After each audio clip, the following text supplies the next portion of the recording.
The weeks that followed Sophie's 8th birthday party unfolded like pages in the photo album Victoria had gifted them. Each day brought subtle shifts in their carefully constructed routine, small moments that accumulated like droplets, eventually forming a river. Ethan found himself anticipating Victoria's arrival at their Saturday morning breakfast the way she'd knock precisely 3 times before Sophie would rush to the door, her small feet thundering against the hardwood floors. "Miss Victoria's here," Sophie would announce as if the entire neighborhood needed to know, and Victoria would step inside carrying fresh pastries from the bakery downtown, her weekend attire so different from the sharp suits she wore to the office. In jeans and soft sweaters, she looked younger, more vulnerable, like the woman he'd driven home that night months ago. The transformation wasn't just in Victoria. Ethan noticed it in himself too, in the way he'd started caring about things he hadn't thought about in years. He'd catch himself checking his reflection before she arrived, running a hand through his hair, wondering if the shirt he'd chosen was too casual or not casual enough. Sophie had noticed too, with the uncanny perception children possess when the adult world shifts around them. "Dad, you're wearing cologne," Sophie observed one Saturday morning, wrinkling her nose as she sat at the kitchen table, her legs swinging beneath her chair. "You never wear cologne except for church." Ethan felt heat rise to his cheeks as he flipped pancakes on the griddle, the batter sizzling in perfect circles. "Sometimes it's nice to smell good, Soph." "You smell good anyway," she said matter-of-factly, returning to her coloring book. "Like laundry and coffee, and sometimes like the garage when you fix things." Victoria arrived moments later, and Ethan watched as she and Sophie fell into what had become their ritual. Sophie would show Victoria her latest art project or school assignment, and Victoria would examine it with the same intensity she brought to quarterly reports, asking questions that made Sophie beam with pride. It was during these moments that Ethan saw glimpses of the mother Victoria might have been, could have been, if life hadn't stolen those chances from her. "This is exceptional work, Sophie," Victoria said that morning, studying a drawing of a house with 3 figures standing in front of it. Ethan recognized himself in Sophie immediately, but the third figure, a woman with dark hair and a red dress, was new. "Who's this?" Sophie looked up at Victoria with those innocent eyes that could unravel the most guarded heart. "That's you. You're part of our family picture now." The silence that followed wasn't uncomfortable, but it was heavy with meaning. Victoria's eyes glistened as she carefully set the drawing down, her fingers trembling slightly. Ethan moved from the stove, placing a gentle hand on her shoulder, feeling the tension there, the weight of emotions she was still learning to carry openly. "Sophie's right," he said quietly. "You are family." Victoria looked up at him then, and in her eyes he saw years of loneliness dissolving like morning frost under sunlight. She reached up, placing her hand over his, and for a moment they stayed like that, connected by touch and understanding, while Sophie continued coloring, humming a tune from her favorite movie. The moment was broken by the smoke alarm's shrill cry.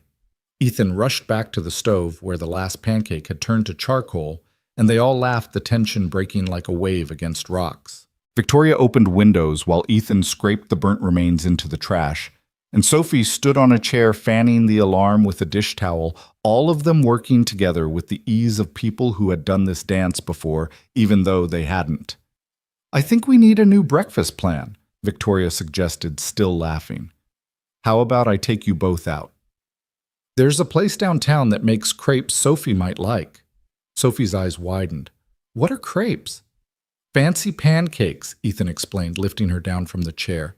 "Really thin, fancy pancakes that French people eat. Can we put chocolate in them?" "We can put anything you want in them," Victoria promised, and Ethan saw Sophie's face light up with the kind of joy that had become more frequent since Victoria entered their lives. The restaurant was busier than expected, filled with weekend families and the cheerful chaos of children's voices mixing with the clink of silverware against plates. They waited for a table, Sophie between them holding both their hands, as she chattered about her upcoming school play, where she was playing a tree. "But not just any tree," she explained seriously. "The most important tree, the one that gives advice to the lost princess." "That sounds like a very important role," Victoria agreed. "Will you need a costume?" "Dad's making it," Sophie said proudly. "He's really good at making things." Ethan felt Victoria's eyes on him. You make costumes too. Badly, he admitted. Last year I tried to make her a butterfly costume for Halloween. She ended up looking more like a moth that had been through a windstorm. It was still beautiful, Sophie defended loyally, and nobody else had one like it. When they were finally seated, Ethan watched Victoria help Sophie with the menu, explaining each option patiently, and he was struck by how natural this felt, how right. For years it had been just him and Sophie against the world, and he'd convinced himself that was enough. But seeing them together, watching Sophie bloom under Victoria's attention, seeing Victoria shed layers of corporate armor to reveal the warm, caring woman beneath, he realized how much they'd both been missing. The crepes arrived, Sophie's loaded with Nutella and strawberries, Victoria's filled with spinach and Gruyere, and Ethan's stuffed with ham and Swiss. They shared bites. Sophie insisting everyone try hers, getting chocolate on her nose in the process. Victoria reached across with a napkin to wipe it off, such a simple maternal gesture that it made Ethan's chest tight with emotion. My mom used to do that, Sophie said suddenly, and the table went still. Sophie rarely mentioned her mother Rachel, who had left when Sophie was barely 2, unable to handle the responsibility of parenthood, choosing freedom over family. I don't remember much, but I remember her wiping my face. Her hand smelled like flowers. Victoria's hand paused, the napkin still in her fingers. That's a beautiful memory to have, sweetheart. Do you have memories of your mom? Sophie asked with the directness only children possess. Victoria smiled softly. I do. She used to sing while she cooked. Terrible singer, actually, but she didn't care. She'd dance around the kitchen with a wooden spoon as a microphone, making up lyrics when she forgot the real ones. Did she teach you to cook? She tried. Victoria laughed. I was a disaster. I once tried to make her breakfast in bed for Mother's Day and nearly burned down the kitchen. She ate every bite of those burnt eggs and told me they were perfect. That's what love looks like, Sophie said sagely, and both adults stared at her, amazed by the wisdom that sometimes fell from 8-year-old lips. After breakfast, they walked through the downtown market, Sophie running ahead to look at flower stalls and street performers always staying within sight. Victoria and Ethan walked side by side, their shoulders occasionally brushing each contact, sending small shocks through Ethan's system. She's remarkable, Victoria said, watching Sophie chat animatedly with a woman selling handmade jewelry. You've done an incredible job raising her. I've done my best, Ethan replied. Some days I feel like I'm failing her, like she needs more than I can give. Victoria stopped walking, turning to face him fully. Ethan, that little girl is confident, kind, creative, and full of joy. That's not accident. That's you. That's what you've given her. And lately that's been you too, he said, meeting her eyes. She's different since you've been around. Happier. More complete. Victoria looked away, but not before he saw the emotion flooding her features. I never thought I'd have this, she whispered. After everything, after all the loss, I'd convinced myself I was meant to be alone, that it was safer that way. And now, she looked back at him, and in her eyes was a vulnerability he'd only seen glimpses of before. Now I can't imagine my life without you both in it. The confession hung between them, delicate as spun glass. Ethan wanted to reach for her, to pull her close and tell her she'd never have to imagine it, but Sophie came running back holding a small potted orchid. Can we get this for Miss Victoria? She asked breathlessly. The lady says orchids mean love and beauty and strength, and that's just like her. Victoria knelt down, pulling Sophie into a hug that lasted longer than usual, her face hidden in Sophie's wild curls. When she pulled back, her eyes were bright with unshed tears. Thank you, sweetheart. That's the most beautiful gift anyone's ever wanted to give me. They bought the orchid, of course, and Sophie insisted on carrying it herself, carefully cradling the pot as they continued through the market. They stopped to watch a juggler, Sophie laughing as balls flew through the air in impossible patterns. Victoria stood behind Sophie, her hands on the girl's shoulders, and Ethan stood beside them, his hand finding its way to Victoria's back, a protective, possessive gesture that felt as natural as breathing. A photographer approached them, one of those street artists who captured families for a small fee. Beautiful family, he said. Let me take your picture. Before Ethan could correct him, explain the complexity of their situation. Sophie was already nodding enthusiastically, and Victoria was smiling, and somehow they were arranging themselves for a photo.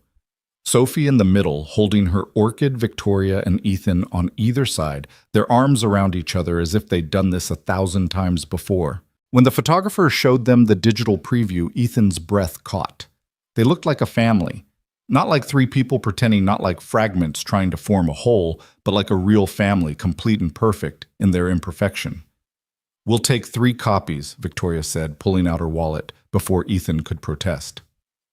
That evening, after they'd returned home, and Sophie was in the bath, Victoria and Ethan sat on the back porch watching the sun set over the fence line.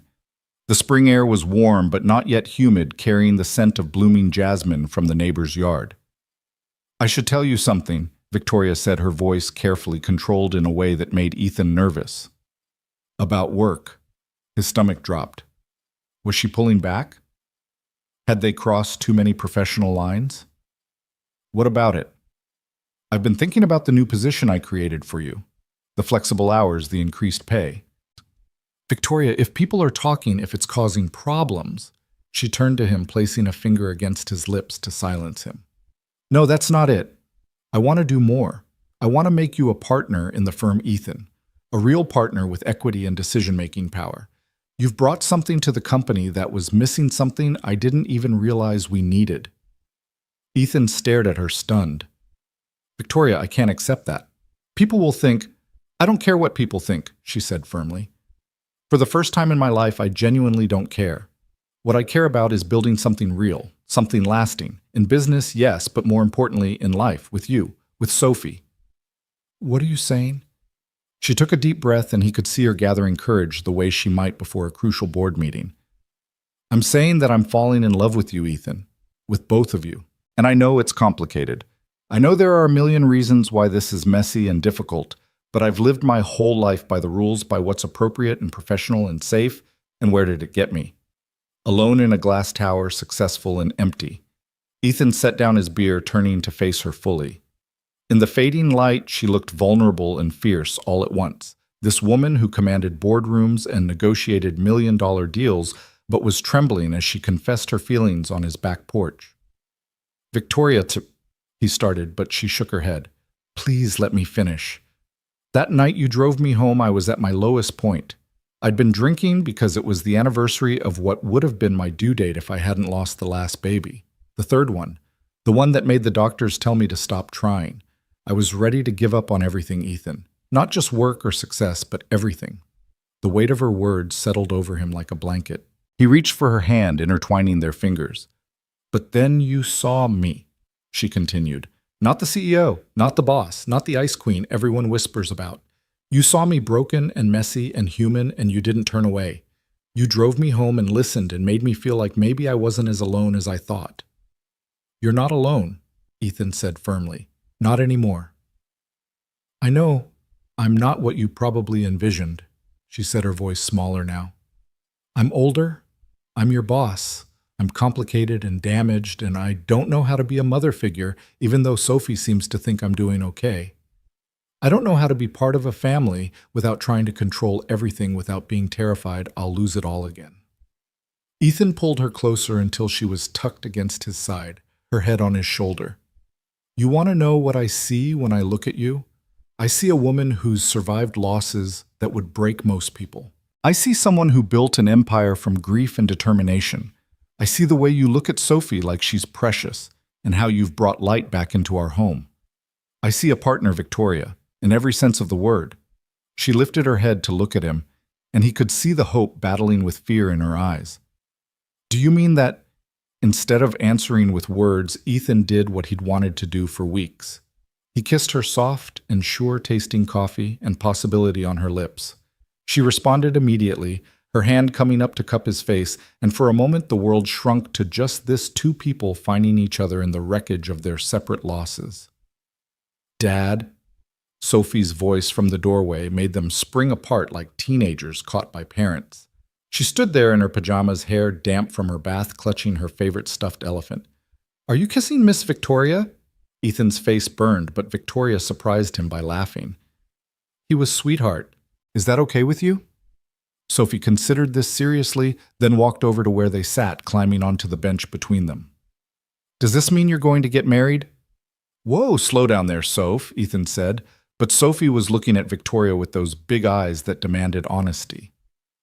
Maybe someday, Victoria said carefully, if that's something we all want.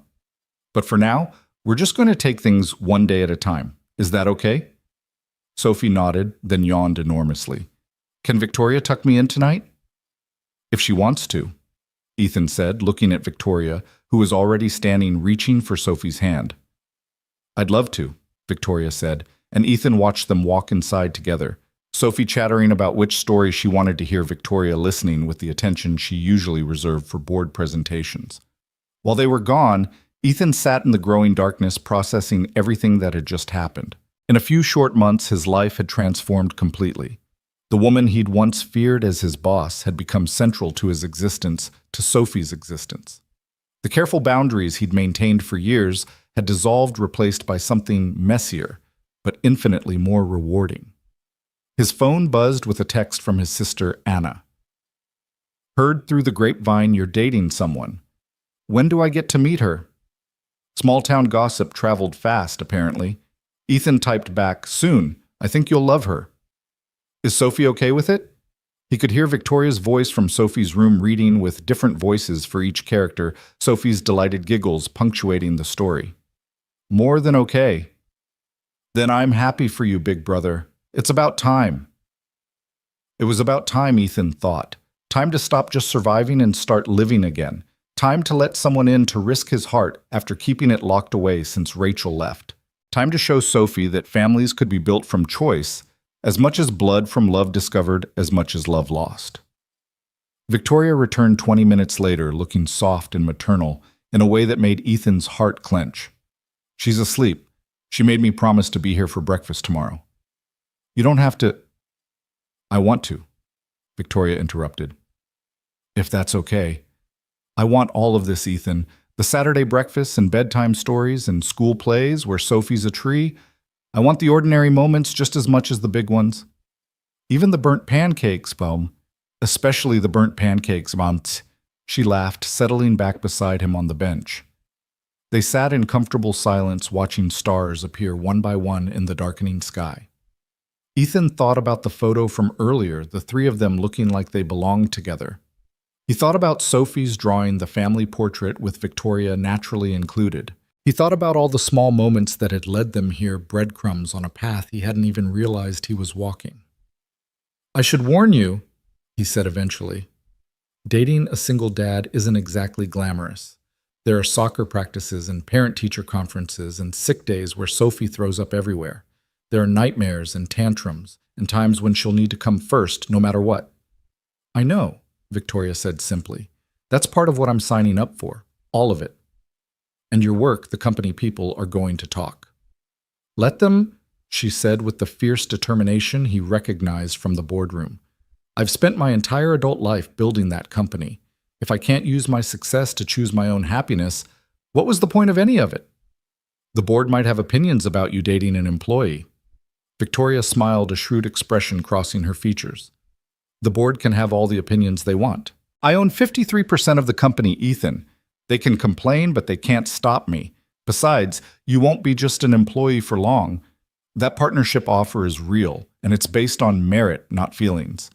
You've brought in 3 major clients in the last month alone. I didn't know you were keeping track. I keep track of everything that matters, she said, taking his hand again. And you matter. You and Sophie both matter more than anything else in my life right now. The weight of her words, the commitment they implied, should have scared him. A few months ago, they would have sent him running. But now, sitting here with her hand in his, thinking about Sophie asleep upstairs and the breakfast they'd share tomorrow, the life they were carefully constructing together, he felt only certainty. I love you, he said, the words coming easier than expected, like they'd been waiting just beneath the surface for weeks. I didn't plan on it, didn't expect it, but I do. I love who you are with Sophie. I love who you are at work when you think no one's watching. I love who you are on Saturday mornings, and who you become when you let your guard down. Victoria turned to face him fully, and in the dim light from the kitchen window, he could see tears streaming down her face. Say it again, she whispered. I love you, Victoria Hale. She kissed him, then different from before, deeper and more certain, full of promise and possibility. When they finally pulled apart, both breathless, she rested her forehead against his. I love you too, she said. Both of you. I never thought I'd have a family again, never thought I deserved one after failing so many times before. But you and Sophie, you've given me something I didn't even know how to hope for anymore. They stayed on the porch for another hour, planning and dreaming in the way of new couples, even though nothing about their situation was typical. They talked about taking Sophie to the beach this summer, about the new clients Ethan was pursuing, about Victoria teaching Sophie to play chess, about 1,000 small futures that added up to a life together. When Victoria finally left after checking on Sophie one more time and kissing Ethan goodnight at the door like they were teenagers with a curfew, Ethan stood in his living room looking at the space she'd occupied. Her coffee mug from the morning still sat on the side table. Sophie's drawing, the one with 3 figures, was now held to the refrigerator with a magnet. The orchid sat on the kitchen windowsill, elegant and somehow perfect in his modest home. He thought about the drive home all those months ago, how he'd simply been trying to do the right thing to help someone who needed it. He couldn't have imagined it would lead to this, to love discovered in unexpected places, to a family built from broken pieces, to a future bright with possibility. Upstairs, he checked on Sophie, finding her sprawled across her bed, one arm flung over her head, the other clutching her elephant. In sleep, she looked even younger than 8, innocent and trusting in the way children should be. On her nightstand was the photo from today, already freed from its envelope and placed where she could see it first thing in the morning. We're going to be okay, baby girl, he whispered, pulling her blanket up to her chin. Better than okay. We're going to be wonderful. The next morning arrived with spring rain pattering against the windows, the kind of gentle shower that made the world smell clean and new. Ethan woke to the sound of the front door opening and closing quietly, followed by movement in the kitchen. He smiled, realizing Victoria had used the spare key he'd given her last week, ostensibly for emergencies, but both of them knowing it meant more. He found her in the kitchen, already making coffee, wearing one of his old college sweatshirts she must have borrowed on a previous visit and never returned. Her hair was pulled back in a messy bun, and she had no makeup on, and Ethan thought she'd never looked more beautiful than she did right then, comfortable and domestic in his space. You're early, he said, wrapping his arms around her from behind, feeling her lean back into him. I couldn't sleep, she admitted. I kept thinking about what you said last night about loving me. I wanted to be here when you woke up to make sure it was real. He turned her around in his arms, tilting her chin up to look at him. It's real. Every word.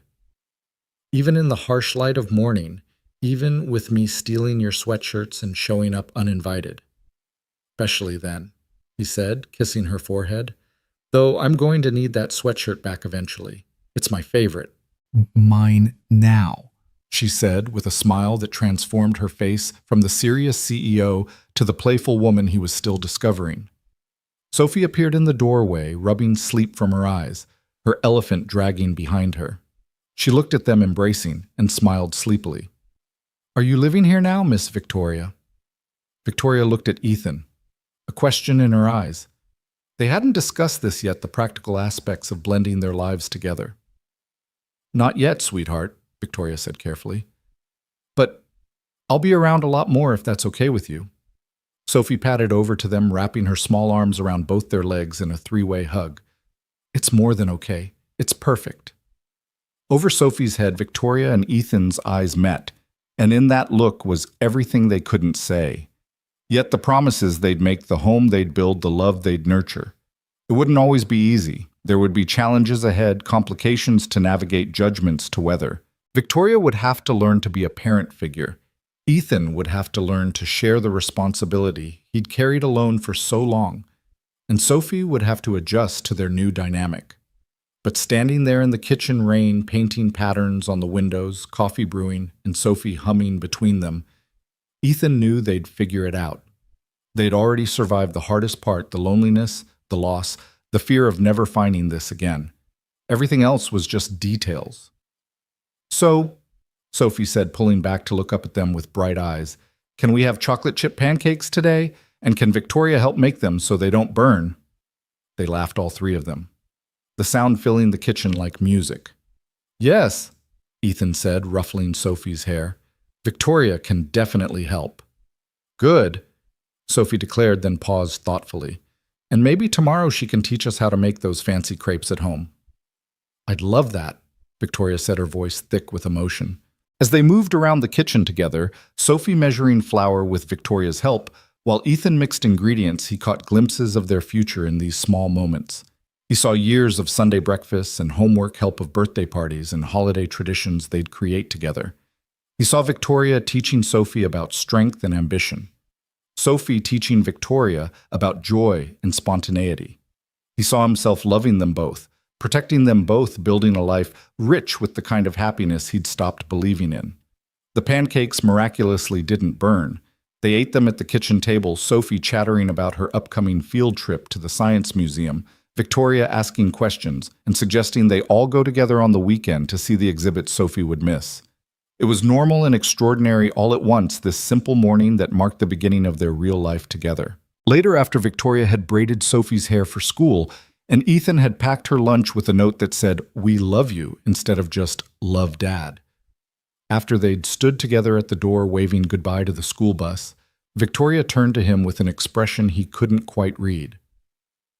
"What?" he asked, suddenly nervous. "I just realized something," she said, wonder in her voice. "For the first time in years, I'm not dreading Monday morning. I'm not trying to fill the weekend with work to avoid thinking about what I don't have. I'm just happy. Here with you." He pulled her close, breathing in the scent of her shampoo mixed with his sweatshirt, this perfect combination of their lives merging. "That's what happens when you stop driving alone," he said, remembering that night the drive that started everything. "When you let someone else in the car with you." She laughed against his chest. "Best detour I ever took." "Best passenger I ever picked up," he countered. They stood there in the doorway holding each other as the morning rain continued to fall, washing the world clean for new beginnings. Somewhere across town, Sophie was telling her teacher about her weekend, about how her dad and Miss Victoria were dating now, and how they were becoming a real family. At the office, people would whisper and speculate about the CEO's new relationship, about the changes everyone could see in her. But here, in this moment, in this house, that had sheltered Ethan's broken heart and was now expanding to hold 3 instead of 2, none of that mattered. What mattered was the coffee getting cold on the counter, the breakfast dishes that needed washing, the ordinary, blessed, mundane reality of building a life with someone. What mattered was Victoria's head on his shoulder and the promise of all the mornings to come, no longer alone but together, no longer broken but whole, no longer surviving but truly, finally living. The rain stopped just before noon sun breaking through the clouds in golden streams that made everything shimmer. Victoria had reluctantly left for a conference call she couldn't reschedule, but not before making plans for dinner for the weekend for a vacation in July when Sophie would be out of school. Each plan was a thread weaving them tighter together, creating a tapestry of shared experiences that would become their story.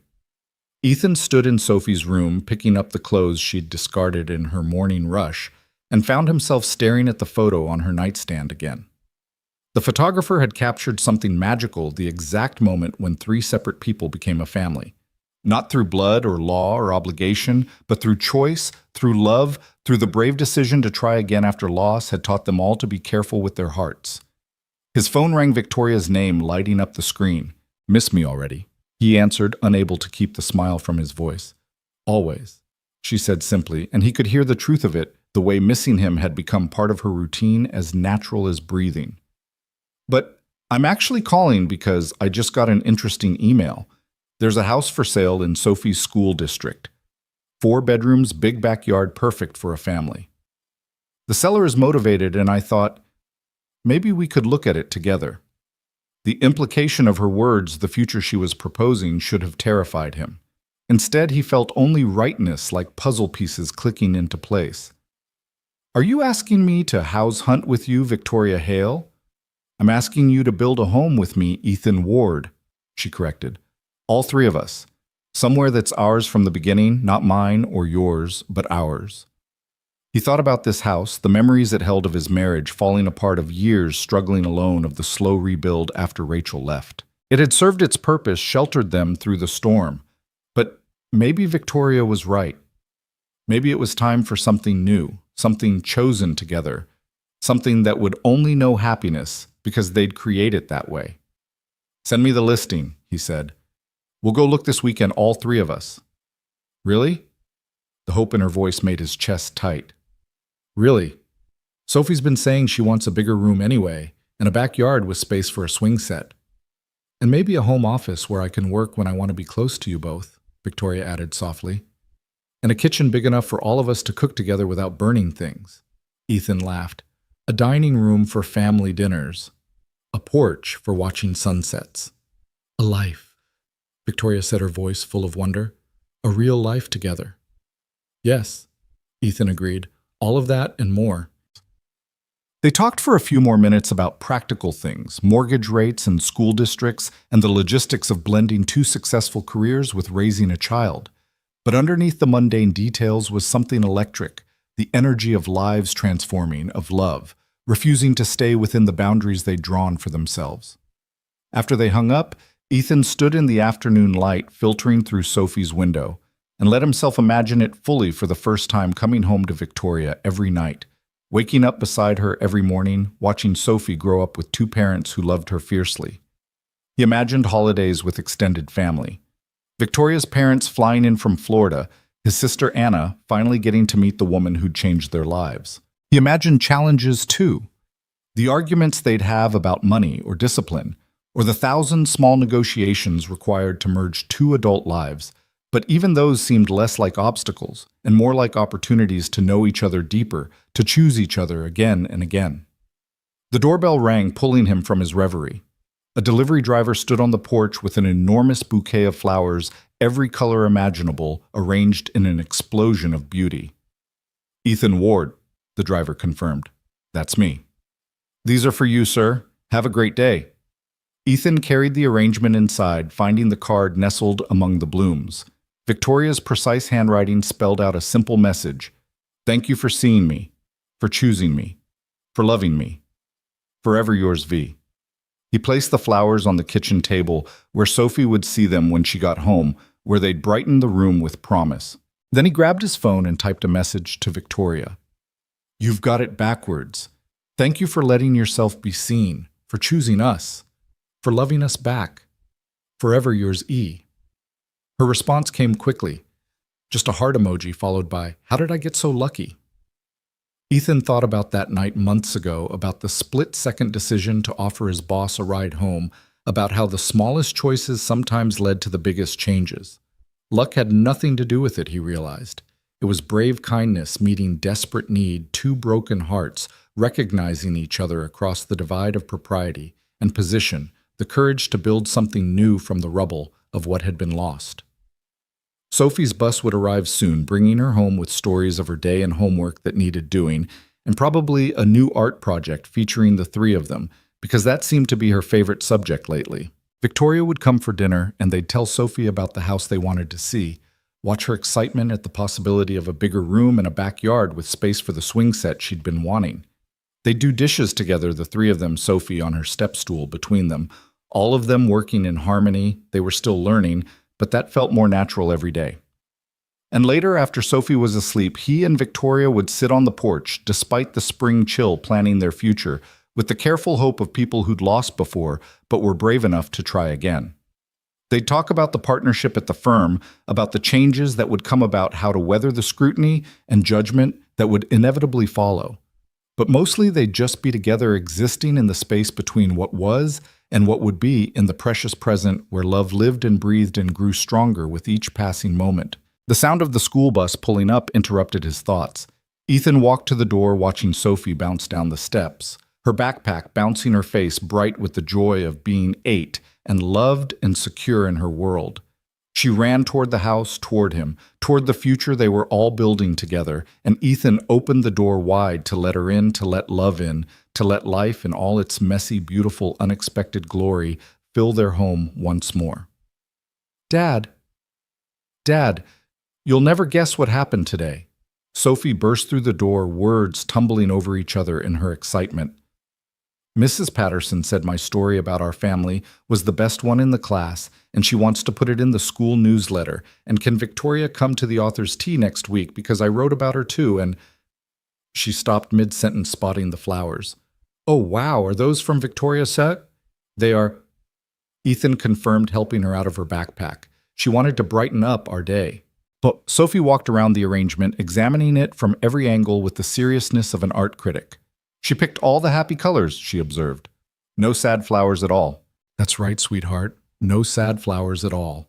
Ethan agreed, watching as Sophie gently touched one of the bright gerbera daisies. The afternoon sun streaming through the kitchen window caught the petals, making them glow like small suns themselves. Sophie pulled a folded paper from her pocket, smoothing it carefully on the table beside the flowers. Want to read my story? Mrs. Patterson said it made her cry, but in a good way. Ethan sat down, pulling Sophie onto his lap as he unfolded the paper. Her handwriting, still wobbly but determined, filled the page. My Family by Sophie Ward. My family is different than before. It used to be just me and Dad, and that was good, but sometimes quiet.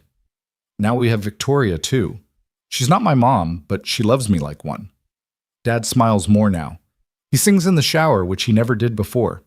Victoria teaches me big words and how to stand up straight, and she never misses my soccer games, even when she has important meetings. The story continued, each line a testament to the transformation their lives had undergone. Sophie had noticed everything, the way Victoria had gradually moved items into their home, how she and Ethan looked at each other when they thought no one was watching, how their hugs lasted longer, now how laughter filled spaces that used to echo with silence. This is beautiful, Soph, Ethan said, his voice thick with emotion. Victoria's gonna love it. She can come to the author's tea, right? All the kids are bringing their families. Of course she can come. She wouldn't miss it for the world. Sophie bounced off his lap, energy renewed.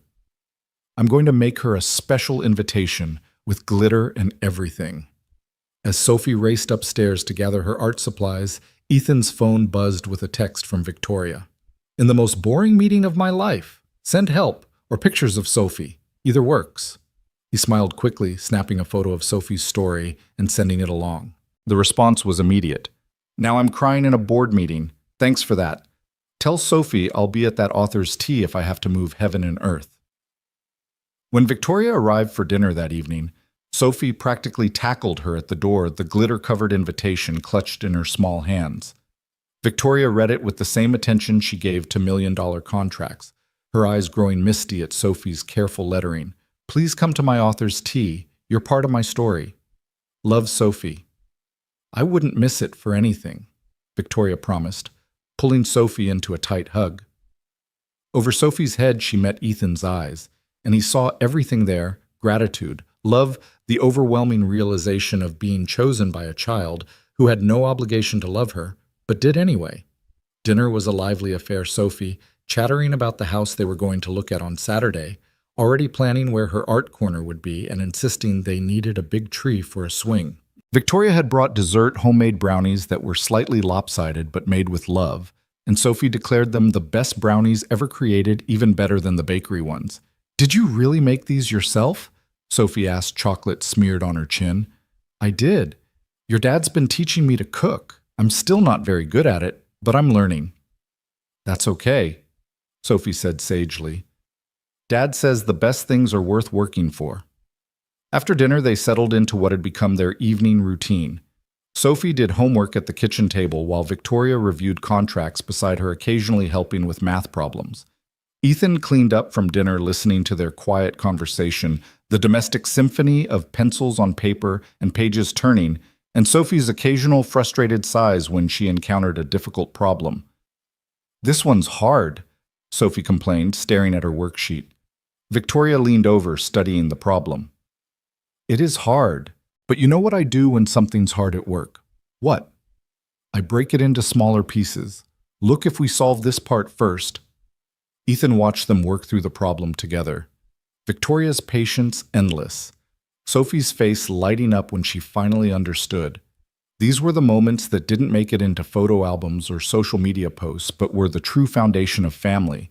The quiet, unremarkable evenings where love was shown through presence and patience and the simple act of being there.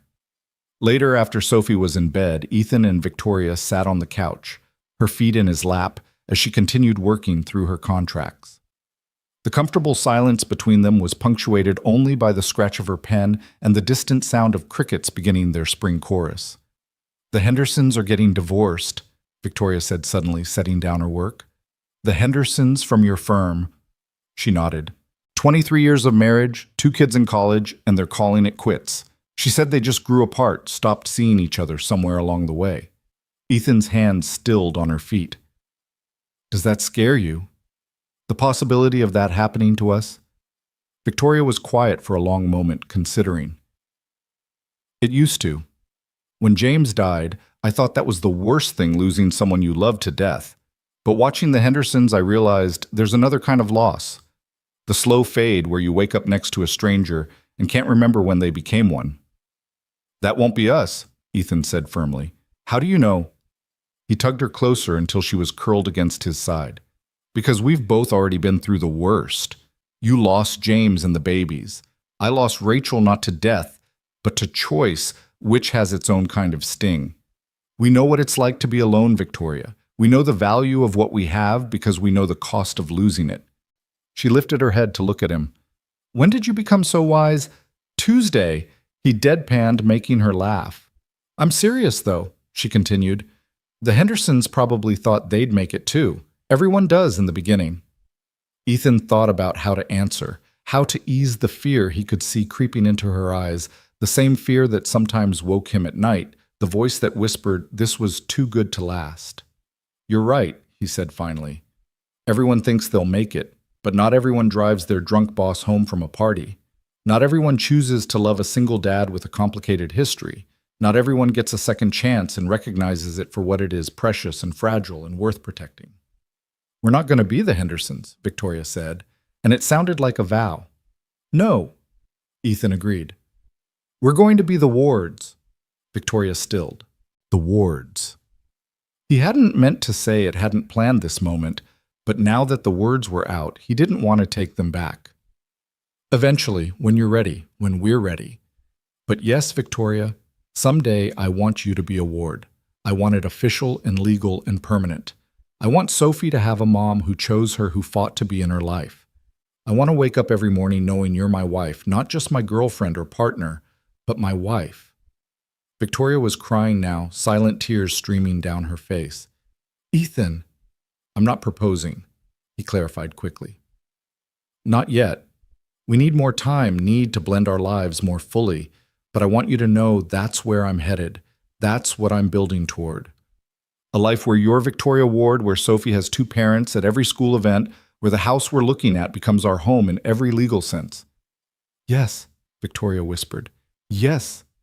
Yes to all of it, to taking time to doing this right, but also yes to the future where I'm Victoria Ward, and Sophie calls me mom if she wants to, and we have family portraits taken every year and argue about where to spend holidays and all of it.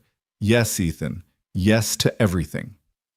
He kissed her, then deep and slow a promise sealed between them. When they pulled apart, Victoria was smiling through her tears. "Sophie's going to be thrilled," she said. "She asked me last week if she could call me mom.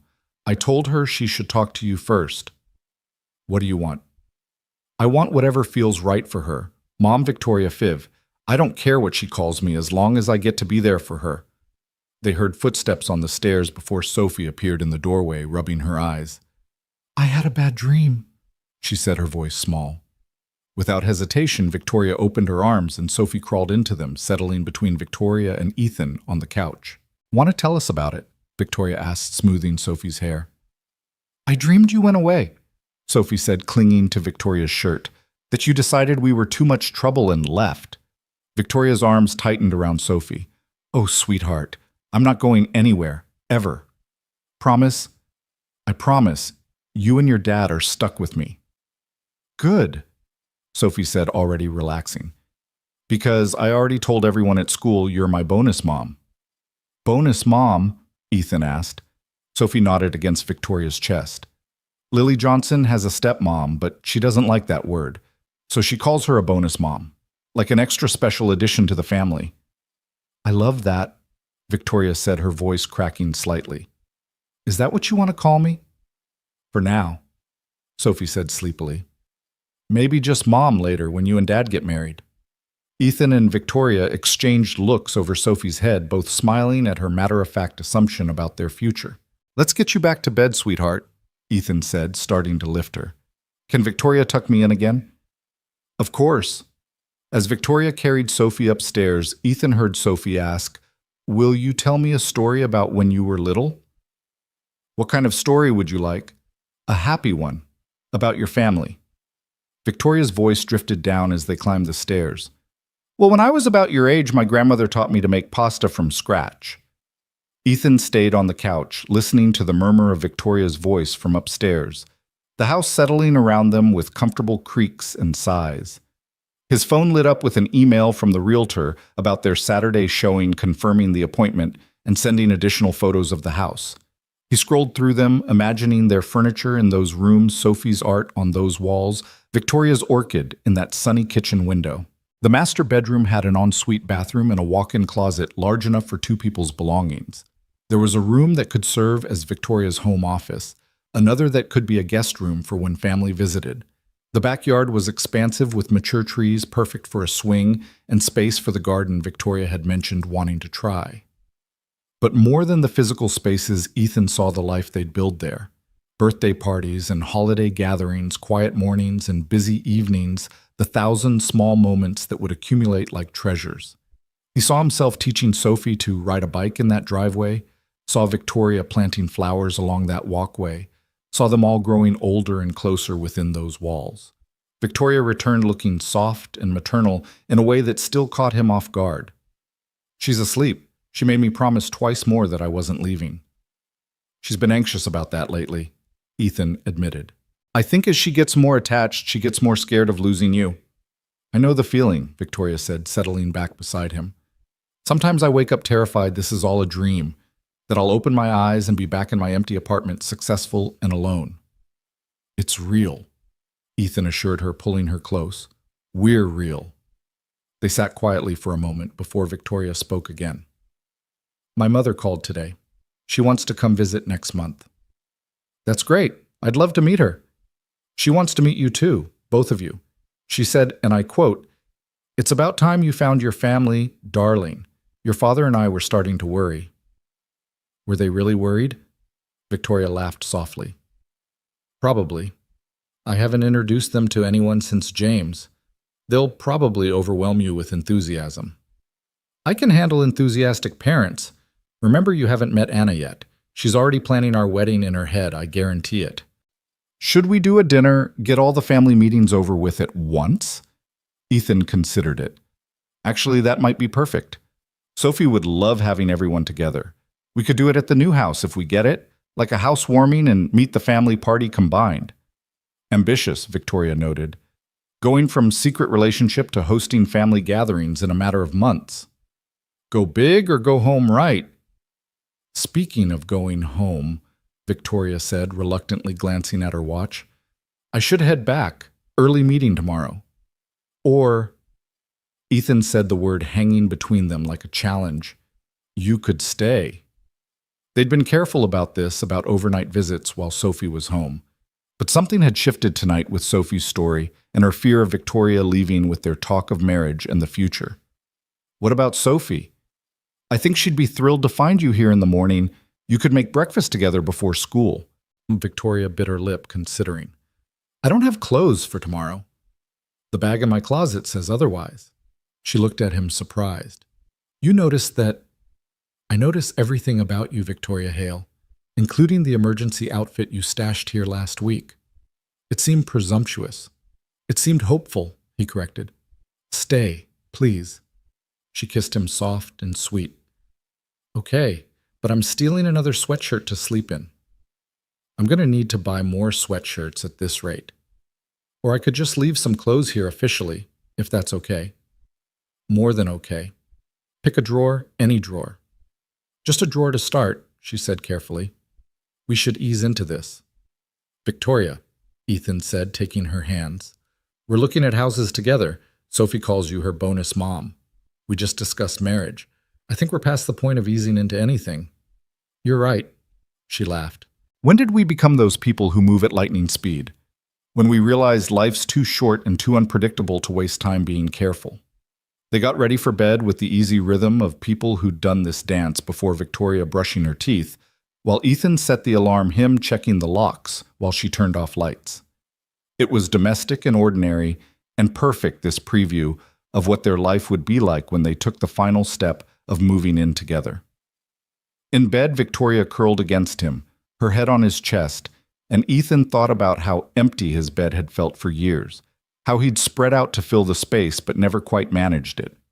Now with Victoria here, everything felt properly proportioned again. I love you, she said into the darkness. I love you too. I love Sophie. She loves you back, fiercely. I love this life we're building. Even the complicated parts. Especially those, Victoria said. The complications mean we're really living, not just existing. They fell asleep like that, tangled together, while down the hall, Sophie slept peacefully. No longer afraid of Victoria leaving, because somehow in the way children understand things, adults complicate, she knew Victoria was home. The morning arrived with Sophie's delighted squeal when she found Victoria in the kitchen already making coffee and pancakes. You stayed. You stayed. I did, Victoria confirmed, catching Sophie as she launched herself into a hug. Is that okay? It's the best thing ever. Can you stay every night? Not every night yet, Victoria said gently. But more nights, if that's what you and your dad want. We want, Sophie said immediately, then looked at Ethan. Right, Dad? We definitely want, Ethan agreed. Accepting the coffee Victoria handed him, their fingers brushing in a way that still sent electricity through him. Breakfast was cheerful chaos. Sophie talking nonstop about showing Victoria's presents off to her friends, about the author's tea, about the new house they'd see on Saturday. Victoria braided Sophie's hair while she ate a skill she'd been practicing, and Ethan watched them with a contentment so deep it almost scared him. After Sophie got on the bus, Victoria and Ethan stood in the doorway, both reluctant to start their separate days. This feels right, Victoria said, sending her off together. It does. Soon we'll be doing this every morning. I can't wait, Victoria said. Then laughed. Who would have thought the Ice Queen CEO would be excited about school mornings and packed lunches? You were never an Ice Queen, Ethan said firmly. You were just protecting yourself. There's a difference. Not everyone saw the difference. You did. I saw you, Ethan corrected. The real you, not the armor you wore. Victoria's phone buzzed with a reminder about her meeting. I should go, but I'll be back for dinner. You better be. Sophie will revolt if you're not here for Taco Tuesday. We have a Taco Tuesday now.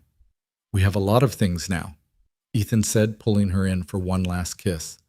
As Victoria drove away, Ethan stood in the doorway of the house that would soon no longer be theirs, thinking about the new memories they'd create in a new space. His phone rang Anna right on schedule. So, his sister said without preamble, when do I get to meet the woman who has my brother posting actual happy photos on social media? Soon, Ethan promised. Very soon. Good. And Ethan, I'm really happy for you, for all three of you. Thanks, Anna. That means a lot. Sophie deserves a mom who chooses her every day, and you deserve someone who sees your worth. She does. She sees everything. Then she's already family in my book. After they hung up, Ethan got ready for work, but his mind kept drifting to Victoria, to Sophie, to the life they were constructing with such care and hope. 6 months ago, he'd been a single dad going through the motions, convinced that survival was enough. Now he was planning a future that included marriage and a new house and family dinners with extended relatives. At work, people had started to notice the change in Victoria. She smiled more, left the office at reasonable hours, and had pictures on her desk now. Sophie at her soccer game, the three of them at the park, the orchid Sophie had picked out still thriving. The whispers had started speculation about the CEO's new relationship with Ethan, but Victoria handled it with grace, neither confirming nor denying, simply living her truth. Ethan had worried about the professional complications, but Victoria had been right. Her position and ownership stake made her essentially untouchable, and his work spoke for itself. If anything, their partnership had made them both better at their jobs, more creative and collaborative, bringing an energy to the company that had been missing. His phone buzzed with a text from Victoria. "In the most boring budget meeting ever. Send Sophie pictures or I might actually fall asleep." He sent her a video Sophie had made that morning pretending to be a news reporter, announcing that her bonus mom had stayed for breakfast. Victoria's response was just heart emojis, but he could imagine her in that boardroom trying not to smile too widely at her phone. The day passed quickly, filled with client calls and project planning, but underneath everything was the anticipation of evening of returning to Victoria and Sophie of Taco Tuesday, and homework help and all the ordinary magic of their new life. When he picked Sophie up from after-school care, she was vibrating with excitement. "Mrs. Patterson wants Victoria to come speak to our class about being a CEO and running a company. Can she, will she?" "You'll have to ask her yourself," Ethan said, knowing Victoria would move mountains to make it happen. "She'll say yes," Sophie said confidently. "She always says yes to important things." At home, they found Victoria already there, having left work early chopping vegetables for dinner with the focused intensity she brought to everything. She'd changed into jeans and one of Ethan's t-shirts, and her feet were bare, and she looked so perfectly at home that Ethan's heart clenched. "Victoria." Sophie crashed into her, wrapping arms around her waist. "Guess what?" As Sophie explained about the speaking invitation, Ethan started on the meat for the tacos, working beside Victoria in the kitchen with practiced ease. They moved around each other fluidly, having learned each other's rhythms, and Sophie sat at the counter doing homework, looking up occasionally to watch them with a satisfied smile. "You two are like dancers," Sophie observed, "like you know where the other person will be." "That's what happens when you pay attention," Victoria said, reaching past Ethan for the cheese, her hand briefly touching his back. "You learn someone's patterns." "Is that why you knew Dad needed you?" Sophie asked with that startling directness children possessed. "Because you were paying attention." Victoria paused in her chopping, meeting Ethan's eyes across the kitchen. "Yes," she said simply, "and because he was paying attention when I needed him too." "Like that night he drove you home," Sophie said, demonstrating yet again that she knew more than the adults realized. "Dad said you were sad and needed a friend." "I was sad," Victoria admitted. "Very sad. But your dad helped me remember that sadness doesn't last forever."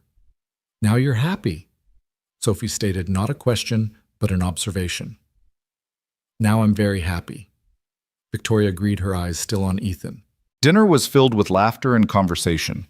Sophie demonstrating her tree pose from the school play Victoria, and Ethan offering increasingly dramatic interpretations of what a wise tree might say. They did dishes together, Sophie standing on her stool between them, soap bubbles floating through the air like tiny wishes. The doorbell rang as they were finishing, surprising them all. Ethan opened it to find a delivery person with an envelope marked urgent. "Victoria Hale?" the delivery person asked. "That's me," Victoria said, accepting the envelope with a frown. She opened it, her expression shifting from confusion to shock to something Ethan couldn't quite read. "What is it?" he asked, concerned. Victoria looked up, her eyes bright with tears. "It's from James's parents, his mother specifically." Ethan knew about James, Victoria's late husband, but she rarely mentioned his family. "Is everything okay?" Victoria read aloud. "Dear Victoria, we heard through mutual friends that you found love again, that you're building a family with someone who makes you smile the way James did. We wanted you to know how happy this makes us. James wouldn't want you to be alone. He'd want you to be loved, to be a mother, to have everything you two dreamed of. The ring we gave you after he passed his grandmother's ring, we want you to have it for when the time is right. Not as a reminder of what was lost, but as a blessing for what you found. Consider it a gift from James, too, his way of saying yes to your happiness. With love, Margaret and Robert." The kitchen was silent except for Sophie's confused, "Why are you both crying?" Victoria folded the letter carefully, her hands shaking. "They sent his grandmother's ring, the engagement ring from the 1940s. James proposed with a different ring, but after he died, his mother gave me this one, said I should have something of the family. I sent it back last year. I thought I didn't deserve it anymore." And now they're giving it back. They're giving their blessing, Victoria corrected. They're saying it's okay to move forward, to use a piece of the past to build a future. Ethan pulled her into his arms, feeling her shake with the force of her emotions. Sophie wrapped her arms around both their legs, creating a three-way embrace that had become their signature formation. "James sounds nice," Sophie said into the silence. "He loved you, so he must have been nice." "He was very nice," Victoria confirmed, pulling back to wipe her eyes. "He would have loved you, Sophie. He always wanted children." "Maybe he sent you to us," Sophie said with the simple faith of childhood. "Maybe he knew we needed you and you needed us." Victoria knelt down to Sophie's level, cupping her face gently. "Maybe he did, sweetheart. Maybe he did." Later, after Sophie was asleep, Victoria showed Ethan the ring. It was beautiful in its simplicity, a single diamond surrounded by smaller stones in an Art Deco setting, delicate but strong. "It's beautiful," Ethan said, understanding the weight of what she was sharing. "I never imagined I'd want to wear a ring again," Victoria admitted. "But lately I've been thinking about it, about making things official, about being Mrs. Ward. We don't have to rush in." "I know," Victoria interrupted. "But I want you to know that when you're ready, when we're ready, this is the ring I want to wear. Not because it was his, but because his parents are right. It's a blessing. It represents the fact that love doesn't die, it transforms. That you can have more than one great love in a lifetime." Ethan held her close, this woman who had transformed his life, who had brought light back into their home, who loved his daughter as her own. "Soon," he promised. "Not today, not tomorrow, but soon." "I can wait," Victoria said. "I'd wait forever for this for you both." "You won't have to wait forever," Ethan assured her. "Just long enough for us to do this right." Saturday arrived bright and clear, perfect for house hunting. Sophie had dressed carefully for the occasion, wearing her lucky dress that she insisted would help them find the perfect home. Victoria arrived early with coffee and donuts, and they set off like adventurers seeking treasure. The house was even better in person. Sophie ran from room to room, her excitement infectious, calling out discoveries. "There's a reading nook. The closet is huge. Look at this bathtub." Victoria and Ethan followed more slowly, holding hands as they took in the spaces. The kitchen was expansive, with room for all three of them to cook together. The living room had large windows that would fill the space with light. The master bedroom was a sanctuary, peaceful and private. "What do you think?" the realtor asked. Ethan looked at Victoria, who was watching Sophie spin in what would be her room arms outstretched like she was trying to embrace the space itself. "It's perfect," Victoria said softly. "It's home." They made an offer that day, and it was accepted by evening. As they celebrated with pizza and ice cream, Sophie between them on the couch, chocolate on her face, and joy in her eyes, Ethan realized this was it. The life he'd never dared to dream of after Rachel left the family he'd thought was lost to him forever. "We're really doing this?" Victoria said, wonder in her voice. "We're really becoming a family." "We already are a family," Sophie corrected. "Now we're just getting a house to match." And she was right, Ethan thought. They were already a family bound not by blood or law, but by choice, by love, by the thousand small decisions to show up for each other every day. The house was just walls and windows, but they would fill it with laughter and memories, with burnt pancakes and perfect tacos, with homework at the kitchen table and stories at bedtime. The spring evening was warm enough to sit on the porch. After Sophie went to bed, Victoria and Ethan, planning renovations and paint colors, discussing which room would be Victoria's office and where they'd put the Christmas tree come winter. The future stretched before them, not perfect. Nothing ever was, but real and solid and theirs. "Thank you," Victoria said suddenly. "For what?" "For that night, for driving me home, for seeing past the mess I was to the person I could be." "You were never a mess," Ethan said firmly. "You were just human, and you didn't become someone different. You just let the real you come out." "The real me was pretty buried." "Not buried," Ethan disagreed. "Just waiting. Waiting for the right moment, the right people, the right love to make it safe to emerge." Victoria leaned her head on his shoulder, and they sat in comfortable silence, listening to the night sounds of the neighborhood that would soon no longer be theirs. In a few weeks, they'd be painting new walls, arranging furniture in new rooms, creating new routines in new spaces. Sophie would start third grade with two parents at orientation. Victoria's mother would visit and probably cry happy tears. Anna would help them move and definitely cry happy tears. There would be challenges, there always were. They'd have to navigate the complexities of discipline and boundaries of Victoria fully stepping into a parental role. They'd weather judgments from those who thought their relationship moved too fast or was inappropriate given their professional connection. They'd face the normal struggles of any couple learning to share space and responsibilities. But tonight with Victoria, warm beside him, and Sophie safe upstairs with a new house waiting to become their home and a future bright with possibility. Ethan felt only gratitude. Gratitude for the courage to offer a ride that night, for Victoria's bravery in accepting it, for Sophie's open heart that had room for a bonus mom, for second chances and new beginnings, and love that arrived when you least expected it. "I love you," he said into the darkness. "I love you too," Victoria replied. "Forever." "Forever," he agreed, and meant it with every fiber of his being. The moving day arrived 3 weeks later with the kind of chaos that only comes from uprooting one life to plant another. Boxes lined the hallway of their old house like cardboard soldiers, each one labeled in Victoria's precise handwriting, a skill Ethan had gratefully surrendered to after his own attempts resulted in finding kitchen utensils in boxes marked bathroom supplies. Sophie darted between the movers, clutching a box marked "Sophie's Special Things Do Not Touch," that contained her most precious possessions, including the photo from the market, her story about their family, and a dried flower from Victoria's first bouquet. She'd insisted on carrying it herself, unwilling to trust anyone else with these treasures. "Careful with that one," Victoria called out as movers lifted a particularly large box.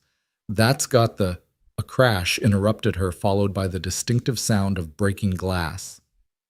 "The wedding china," she finished with a sigh. It was James's family china, something she'd kept in storage for years, unable to part with it, but also unable to use it. Ethan appeared at her side immediately. "I'm sorry. We can try to—" "No," Victoria said, surprising herself with how calm she felt. "It's okay. It's okay. They were his family's dishes. Maybe it's time to let them go and get our own. Something we choose together." "Are you sure?" She looked at him.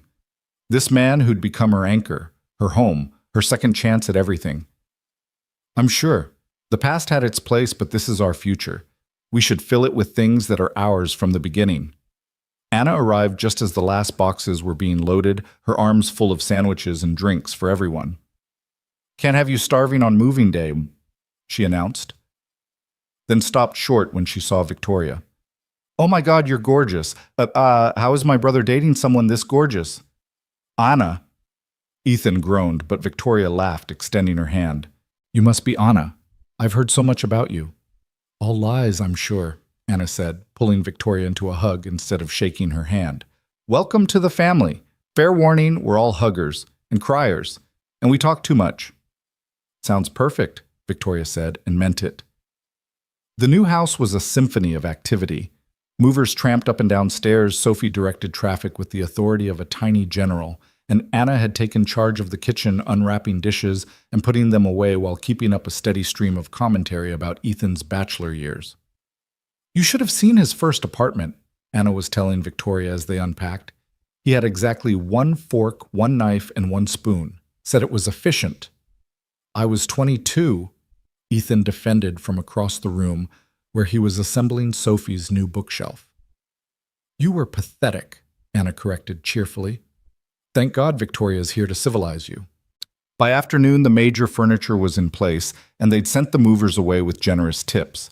Anna had reluctantly left for a previous engagement, but not before making Victoria promise to have lunch next week. "Just us girls, so I can tell you all Ethan's embarrassing childhood stories." The 3 of them stood in their new living room surrounded by boxes, but together. Sophie was arranging and rearranging her stuffed animals on the couch, determining the optimal configuration. Victoria was unpacking books, occasionally reading titles aloud that made Ethan laugh. And Ethan was hanging pictures, starting with the one from the market, their first family photo. "A little to the left," Victoria directed. "No, too much." Back to the right. Perfect. You said that 3 moves ago, Ethan pointed out. I was wrong then. Now it's perfect. Sophie looked up from her animals. Everything's perfect. We have a home. The simplicity of her statement, the pure joy in it, made both adults stop what they were doing. Victoria crossed to where Sophie sat, settling beside her on the floor among the stuffed animals. We do have a home, Victoria agreed. Our very first home together. Forever home, Sophie corrected. That's what they call it when animals get adopted and they never have to leave again. This is our forever home. That evening, too tired to cook, they ordered Chinese food and ate it sitting on the floor of the living room, using boxes as tables.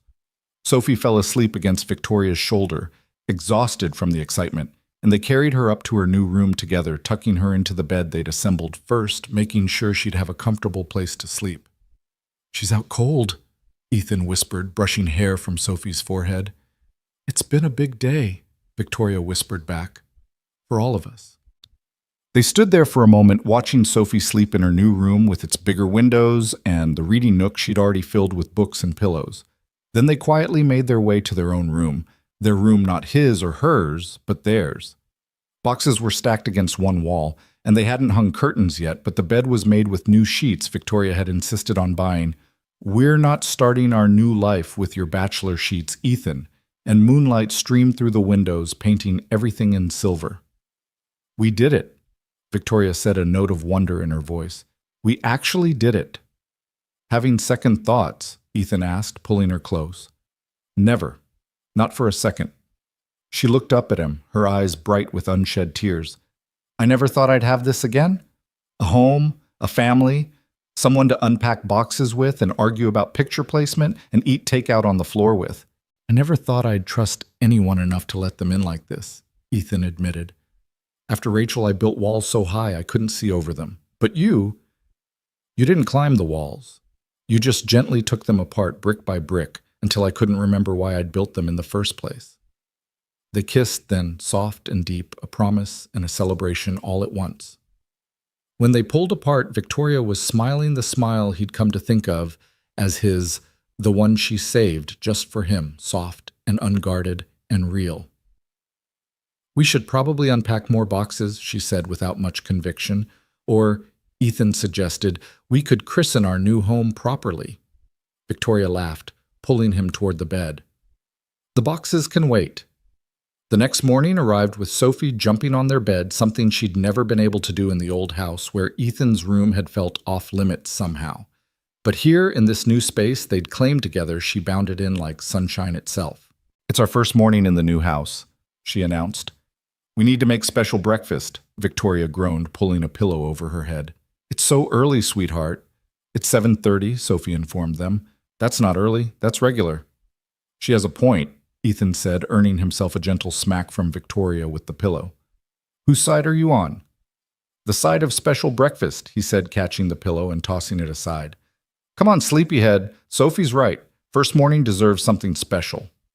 They made pancakes successfully this time, with Victoria manning the griddle, while Ethan mixed batter and Sophie set the table with the dishes Anna had unpacked. The kitchen was flooded with morning light and boxes still crowded the corners, but it felt like home already, maybe because home was less about the space and more about the people in it. We should make a tradition, Sophie suggested through a mouthful of pancake.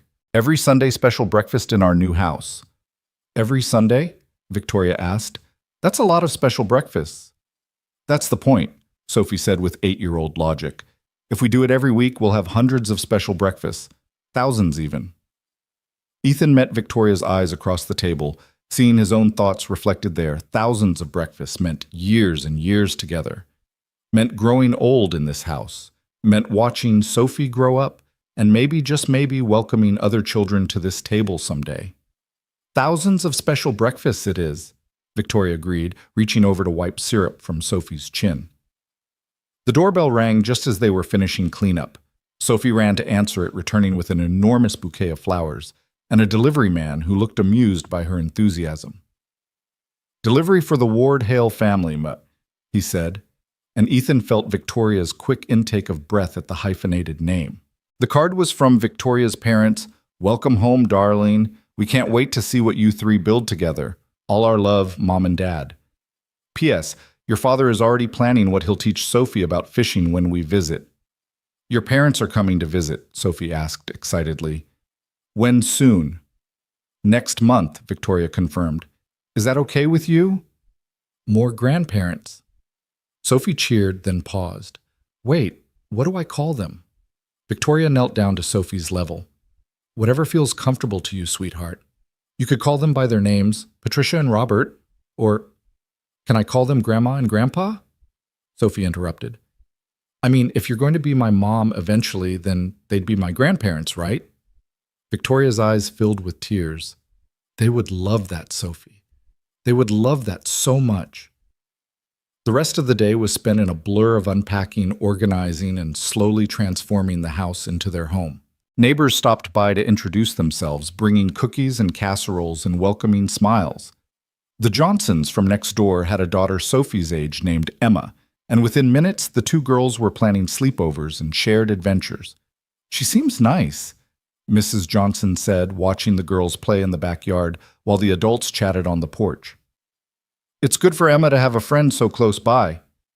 Sophie's been hoping for a neighbor friend, Ethan said. This is perfect.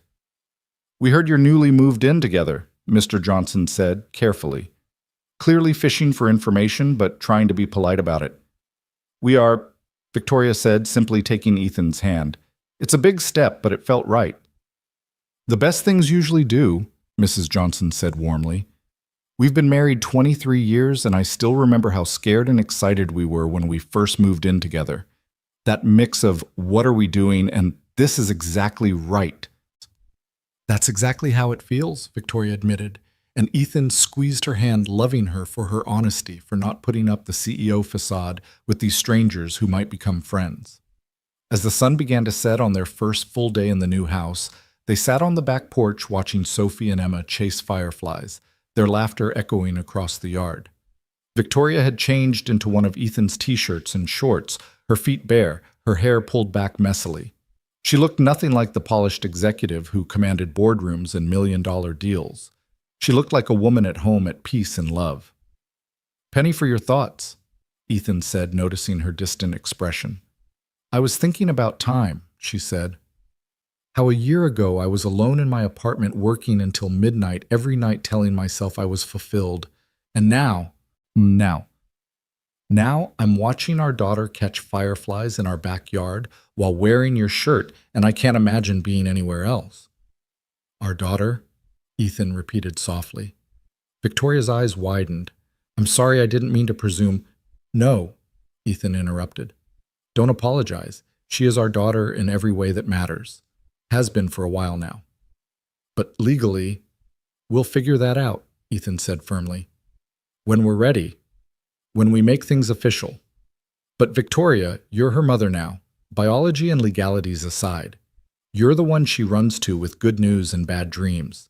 You're the one teaching her to be strong and smart and kind. You're her mom. Victoria was crying now, not trying to hide it. I never thought I'd get to be anyone's mom. You're Sophie's mom, and maybe, Ethan paused, gathering courage.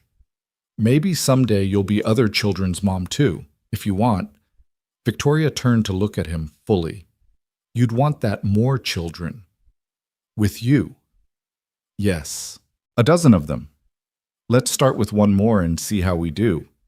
Victoria laughed through her tears. Deal. But first, Ethan said, pulling something from his pocket, we need to make some other things official. Victoria gasped as he slid off the porch bench and onto one knee, producing a small velvet box. Inside was the ring James's parents had sent, the one that represented blessing and continuity and love that transformed rather than died. Victoria Hale. Ethan began, his voice steady despite his racing heart. 6 months ago, you were my boss, my terrifying, brilliant, untouchable boss. Then one night, you were just a woman who needed a ride home, who needed someone to see past the armor to the person underneath. That drive changed everything. You've brought light back into our lives, love back into our home, laughter back into our days. You've become Sophie's mother and my partner and the person I can't imagine living without. Sophie must have noticed something because suddenly she was there, Emma forgotten standing beside them with wide eyes and clasped hands. "Are you proposing?" she whispered loudly. "For real?" "I'm trying to," Ethan said with a laugh. "If you'll let me finish." "Keep going," Sophie urged, then clamped her hands over her mouth. Ethan looked back at Victoria, who was laughing and crying simultaneously. "Victoria, will you marry me? Will you officially become Sophie's mom and my wife and make this beautiful, chaotic, perfect life we're building legal and permanent and forever?" "Yes," Victoria said, not even hesitating. "Yes to all of it. Yes forever." As Ethan slipped the ring onto her finger, a perfect fit as if it had been waiting for this moment, for this hand, for this love, Sophie erupted in cheers, throwing herself at them both. "We're getting married!" She shouted to Emma, to the Johnsons who had come out to see what the commotion was about, to the fireflies and the setting sun, and anyone else who might be listening. "We're going to be a real family." "We're already a real family," Victoria corrected, pulling Sophie close. "Now we're just making it official." The neighbors offered congratulations. Emma and Sophie immediately began planning their roles in the wedding, and somewhere in the chaos, Victoria and Ethan found a moment to kiss, to seal this promise properly. "I love you," Victoria whispered against his lips. "Thank you for being brave that night. Thank you for offering to drive me home. Thank you for saying yes," Ethan whispered back. Then and now. As darkness fell properly, they all went inside their new home. Sophie still chattering excitedly about flower girl dresses and wedding cakes, Victoria calling her parents to share the news, Ethan watching them both with a contentment so profound it made his chest ache. The house was still full of boxes. They'd eaten takeout on the floor just last night. There were 1,000 decisions to make about paint colors and furniture placement and whether the dining room should be formal or casual. But none of that mattered compared to this. Sophie curled between them on the couch, Victoria's ring catching the lamplight, all three of them exactly where they belonged. "Tell me the story," Sophie requested, her traditional bedtime request taking on new meaning now. "What story, sweetheart?" Victoria asked, though they all knew which one. "The story of us, of how we became a family." Ethan began as he always did. "Once upon a time, there was a little girl and her dad who thought they had everything they needed, but they were wrong," Sophie chimed in, knowing her part. "They were missing someone." Victoria continued, having learned the rhythm of this story over many tellings. "Someone who was also missing them," Ethan added. "And one night," Sophie said, her voice getting sleepy, "Dad was brave and kind, and Victoria was sad and needed a friend," Victoria said softly, and a simple ride home changed everything. They finished together. Sophie was asleep before they could add the new chapter, the proposal, the yes, the promise of forever. But there would be time for that, Ethan thought. Time for new chapters and new stories for the wedding Sophie was already planning in her head for the siblings they might give her for the years of special Sunday breakfasts and caught fireflies and bedtime stories. "We should put her to bed," Victoria whispered, but neither of them moved, content to sit with Sophie between them, their newly formed constellation complete. "In a minute," Ethan said, pressing a kiss to Victoria's temple. "Let's just stay like this for a minute." But a minute turned into an hour, and eventually they carried Sophie up to bed together, tucking her in with kisses and whispered promises of tomorrow's adventures. Then they stood in the doorway of her room, watching her sleep, this child, who had brought them together, who had opened her heart to a bonus mom, who became just mom, who showed them both that families could be built from choice and chance and courage. "No regrets?" Ethan asked as they finally made their way to their own room. "Only one?" Victoria said, and Ethan's heart skipped until she continued. "I wish I'd been brave enough to get drunk at a company party sooner." He laughed, pulling her close. "Everything happened exactly when it was supposed to." "You really believe that?" "I do. We both had to be ready. I had to be ready to let someone in, you had to be ready to let your guard down, and Sophie had to be ready for a mom who chose her. And now we're ready for everything else. The wedding, the future, the thousands of Sunday breakfasts Sophie promised.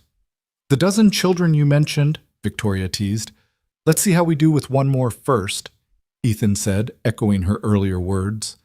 They stood together in their new bedroom in their new house with their new engagement making everything feel electric with possibility. Outside fireflies still danced in the darkness, and somewhere an owl called and the suburbs settled into sleep around them. But inside in this space they'd claimed as theirs, the future stretched bright and beautiful, full of promises kept and dreams realized. "I love you," Victoria said, the words still feeling new and precious on her tongue. "I love you too," Ethan replied. "Both of you, all of us. This family we've made.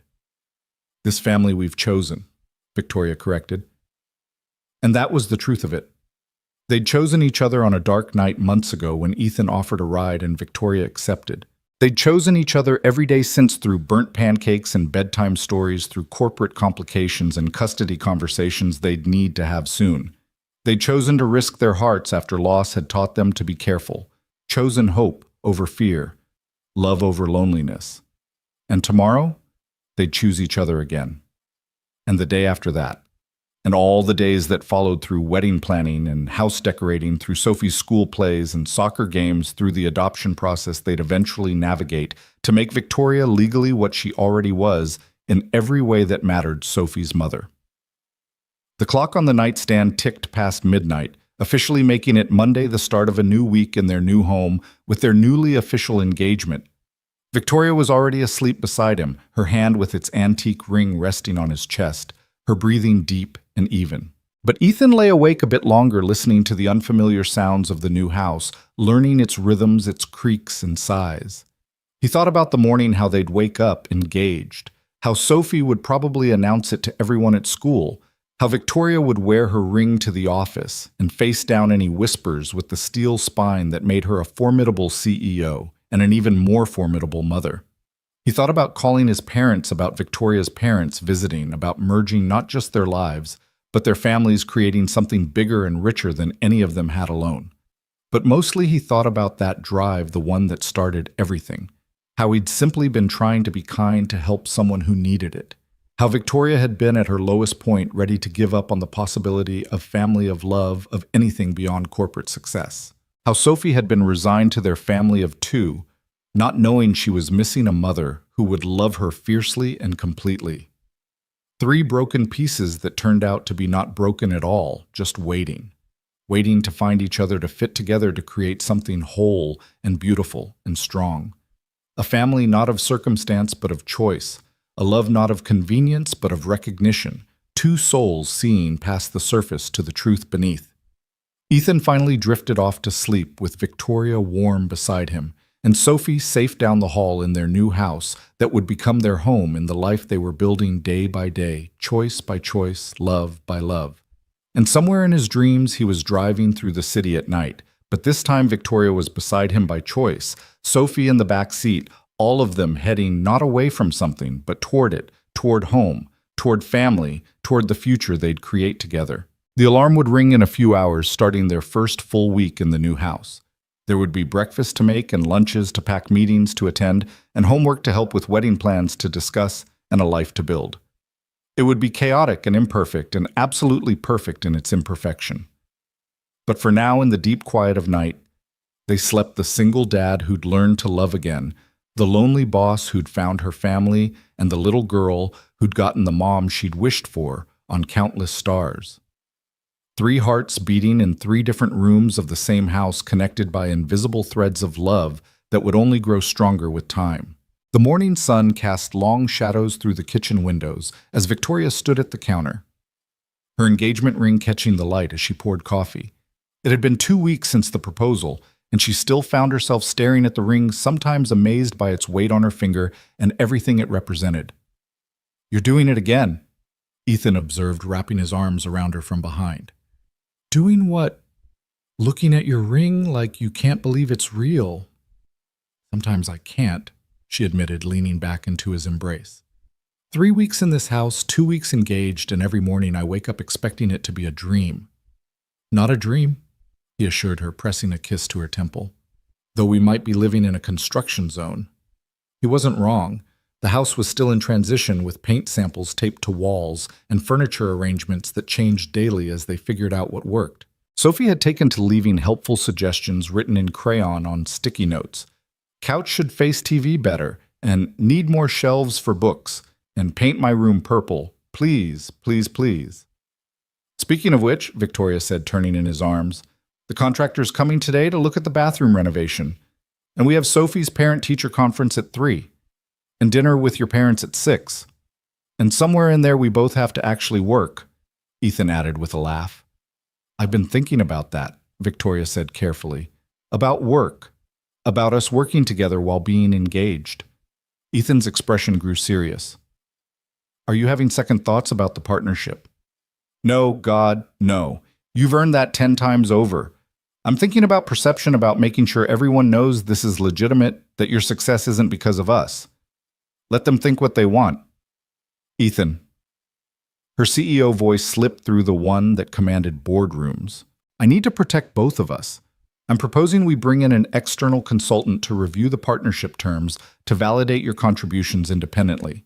It's not about us. It's about the company, about doing this right. He studied her face, seeing the executive who'd built an empire wrestling with the woman who wanted to protect their personal life. If that's what you think is best, I do. And there's something else. She took a breath. I want to step back a little, not from the company, but from the day-to-day operations. Promote Jennifer to COO. Let her handle more while I focus on strategy and major clients and family. Victoria, you love the daily operations. I love you and Sophie more, she said simply. I've spent 15 years putting work first. I don't want to miss Sophie's plays because of board meetings. I don't want to be checking emails during our honeymoon. I want to be present for this life we're building. Before Ethan could respond, Sophie thundered down the stairs, her backpack bouncing against her shoulders. I'm ready for school.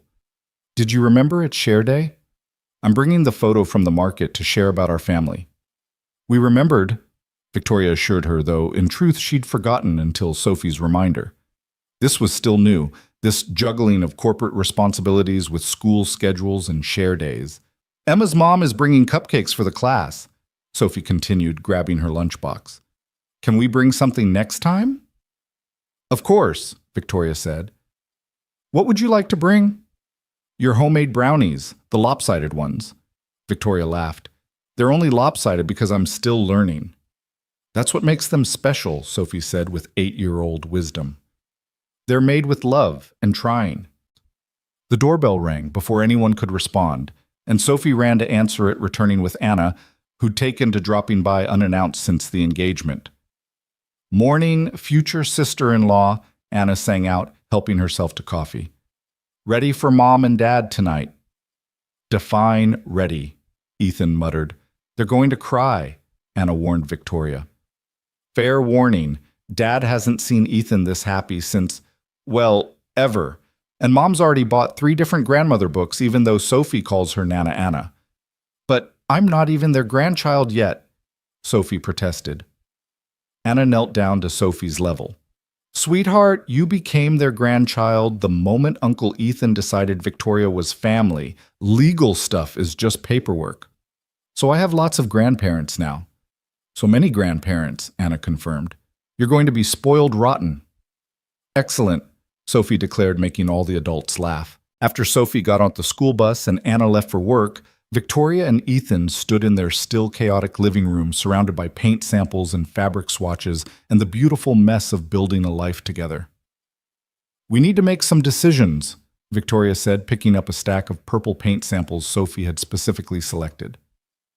Purple it is, Ethan said without hesitation. You didn't even look at them. Don't need to. She wants purple, she gets purple. Besides, he pulled Victoria closer. We have bigger decisions to make, like when to get married. Sophie votes for tomorrow, Victoria laughed. She informed me yesterday that waiting is boring for grown-ups. What do you vote for? Victoria considered. Fall. October, maybe. The leaves will be beautiful.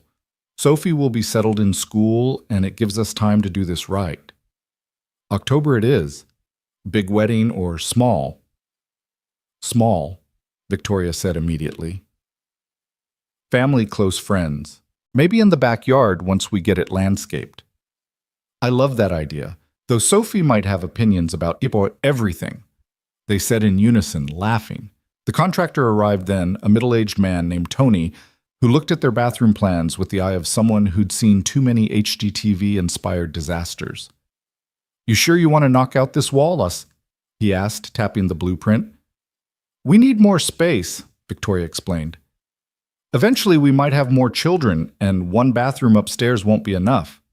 Tony's eyebrows rose slightly at "more children," but he just nodded. "Makes sense.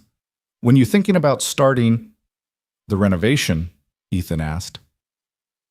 "The kids," Tony said with a grin. Victoria and Ethan exchanged glances. It was a conversation they'd been dancing around since the engagement, both wanting it, but unsure how to navigate the practicalities.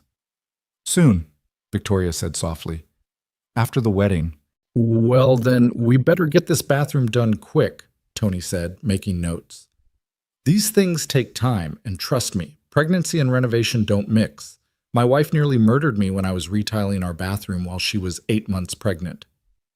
After Tony left with promises to send a quote, Victoria stood in what would become their expanded master bathroom, imagining the space filled with the chaos of multiple children during bath time. "You really want more kids?" Ethan asked from the doorway. "I want your kids," she corrected. "I want Sophie to have siblings.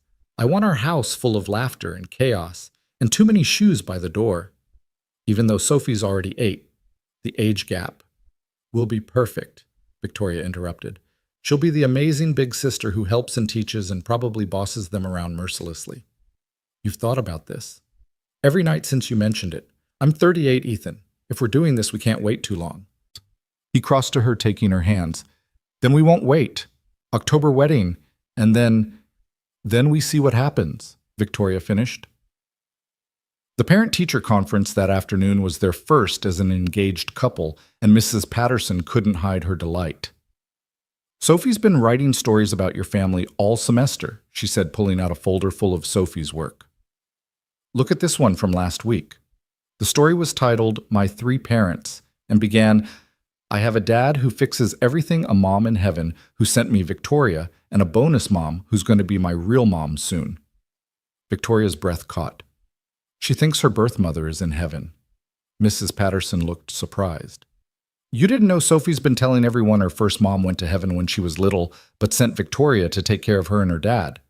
Ethan ran a hand through his hair. "Rachel wasn't dead. She was living in California with her new husband, having signed away her parental rights when Sophie was 2.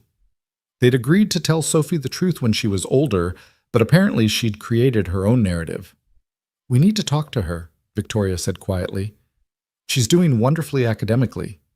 Mrs. Patterson continued, sensing the shift in mood. "Her reading is above grade level, and her emotional intelligence is remarkable. She's been helping the younger kids at recess, very nurturing." "She's practicing being a big sister," Ethan explained. "We're hoping to expand our family." Mrs. Patterson beamed. "She'll be wonderful.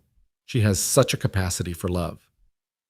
As they left the school, Victoria was quiet, processing the revelation about Sophie's story. "We should tell her the truth," she said finally. "About Rachel. It'll hurt her. Lies hurt worse in the long run. Besides," Victoria stopped walking, turning to face him. "She needs to know that Rachel chose to leave and I'm choosing to stay. That's important." "You're right," Ethan agreed. "But after dinner with my parents, one emotional conversation at a time." The dinner was exactly as Anna had predicted. Ethan's father, Robert, teared up the moment he saw Victoria's ring, and his mother, Linda, had Sophie on her lap within minutes, listening intently as Sophie described their wedding plans. "Purple flowers everywhere," Sophie was saying, "and I'll be the flower girl and ring bearer because I'm very responsible."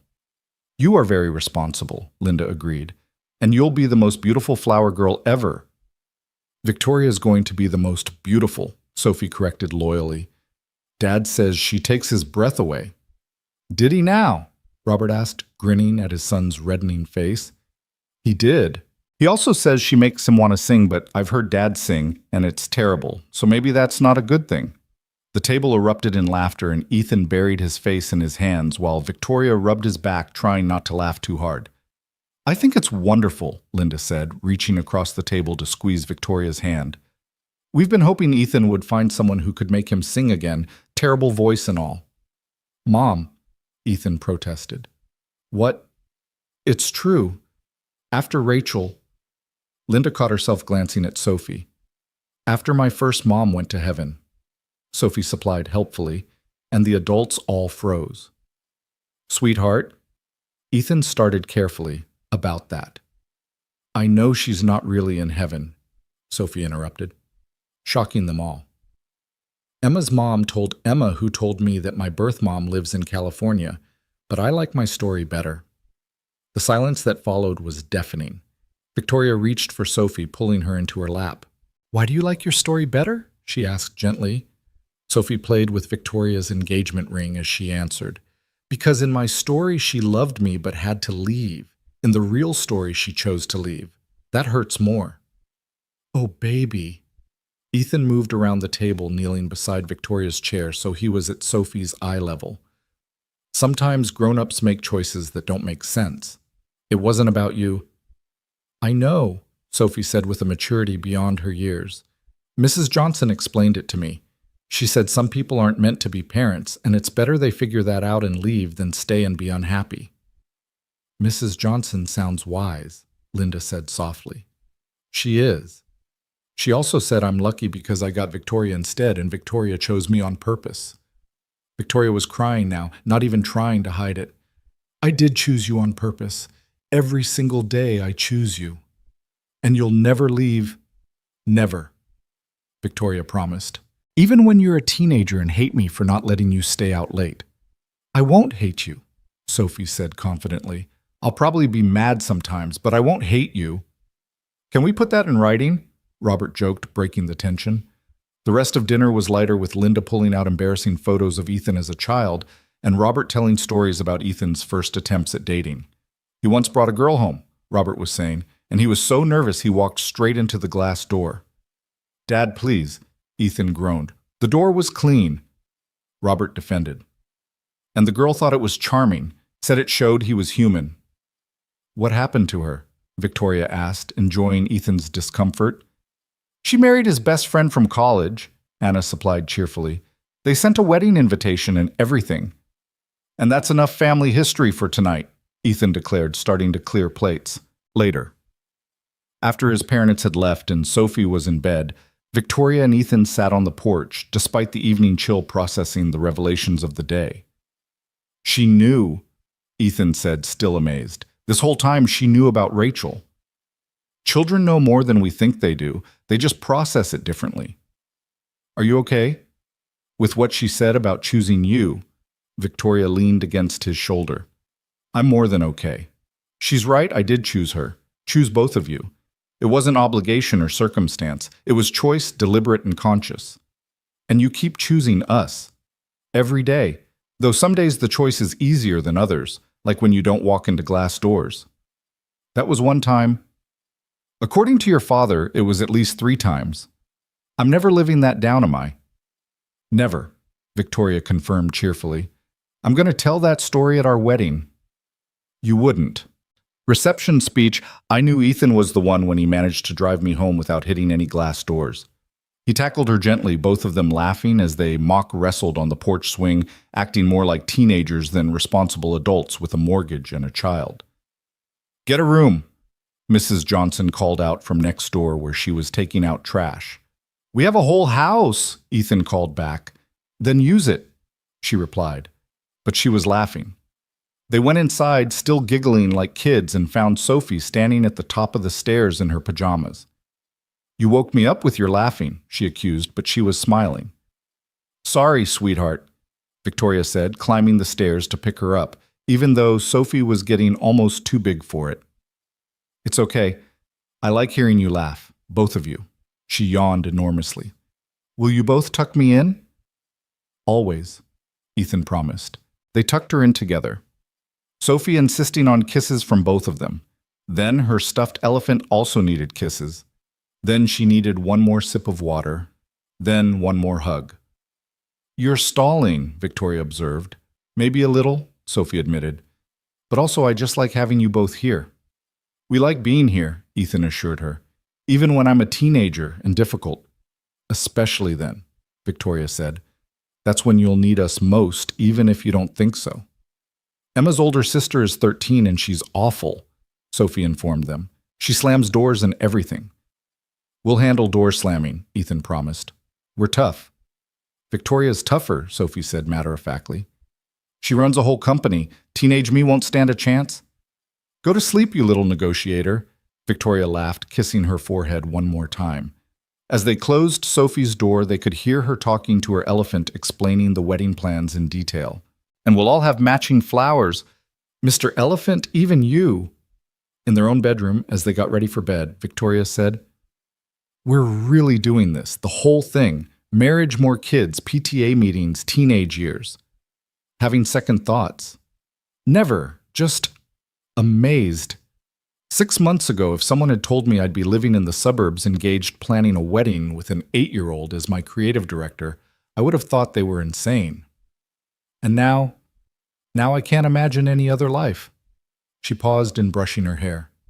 Your parents were wonderful tonight.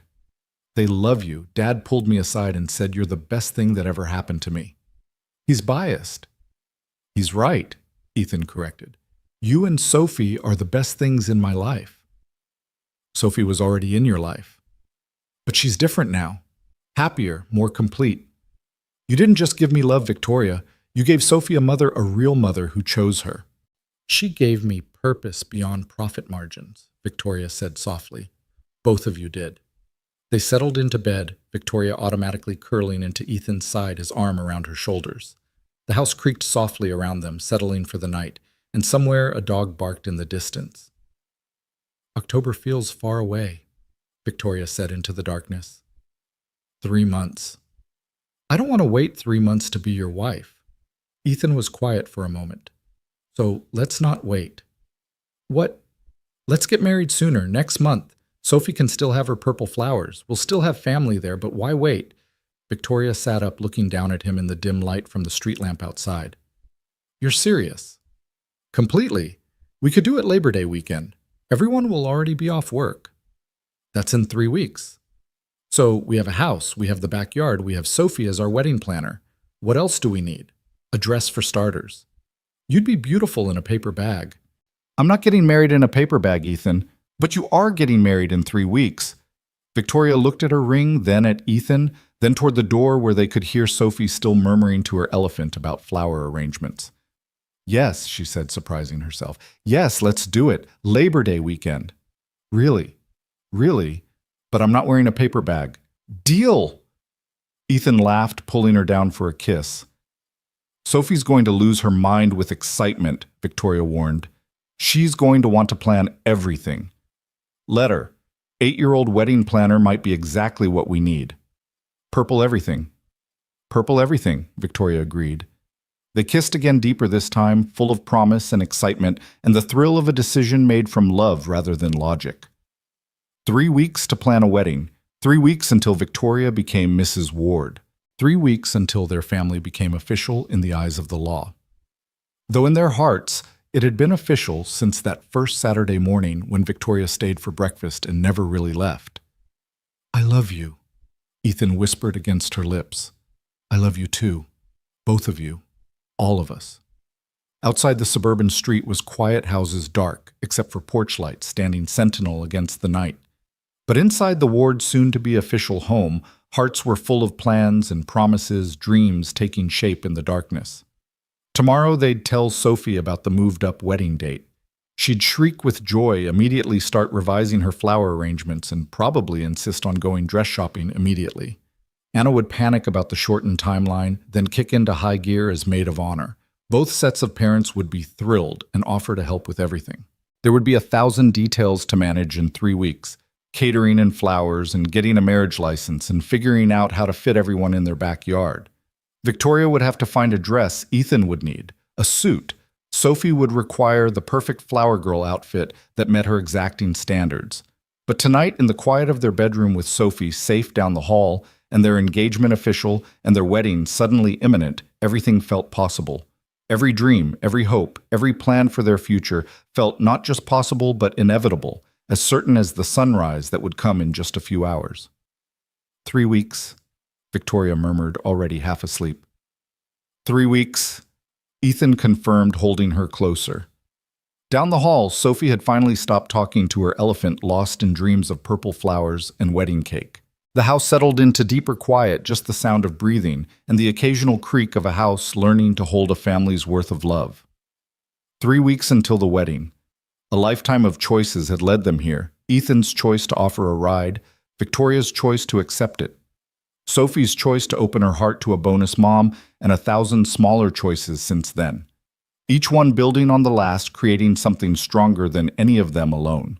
The alarm clock on the nightstand ticked steadily toward morning, toward the moment when they'd share their news with Sophie, toward the beginning of 3 weeks of joyful chaos that would culminate in a backyard wedding with purple flowers and an 8-year-old wedding planner's vision brought to life. But for now, they slept the family that had found each other against all odds. The family that chose each other every day.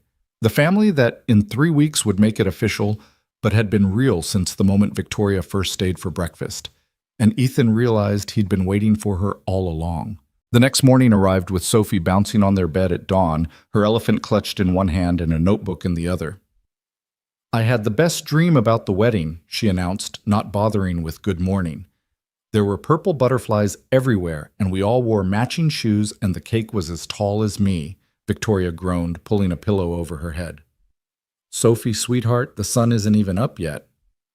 "But wedding planning doesn't sleep," Sophie said seriously, a phrase she'd apparently picked up from a wedding show she'd watched with Emma. Ethan sat up, his hair sticking up at odd angles. "Actually, Soph, we have something to tell you about the wedding." Sophie's face fell. "You're not canceling it, are you? Because I already told everyone at school and Emma's mom is teaching me to do the electric slide for the reception." "No, baby, we're not canceling," Victoria said, sitting up and pulling Sophie between them. "We're moving it up." Sophie's eyes widened. "Sooner? How much sooner?" 3 weeks, Ethan said, bracing for the explosion. The shriek that followed probably woke the entire neighborhood. Sophie launched herself at them. Notebook Flying Elephant abandoned her small arms, trying to embrace them both at once. 3 weeks. 3 weeks. That's like, she counted on her fingers. 21 days. "We have to go dress shopping today and taste cakes and pick flowers and breathe, sweetheart," Victoria laughed, catching Sophie's flailing hands. "We have time." "Time? We have no time. 3 weeks is nothing. Aunt Anna said planning a wedding takes at least 6 months, and she doesn't even have a boyfriend. We don't need a big complicated wedding," Ethan explained. "Just family and close friends in our backyard." Sophie considered this, her 8-year-old mind clearly running through possibilities. "Okay, but I have conditions." "Conditions?" Victoria asked, amused. "Yes. First, I still get purple flowers. Second, the cake has to be chocolate inside, even if it's white outside. Third, I get to help pick your dress. Fourth—" "How many conditions are there?" Ethan interrupted. Sophie consulted her notebook, which she'd retrieved from the floor. 17, but some are negotiable." 17 wedding conditions from an 8-year-old, Victoria mused. "Is this what my life has become?" "Your best life," Sophie said confidently. "Now, about the dress shopping."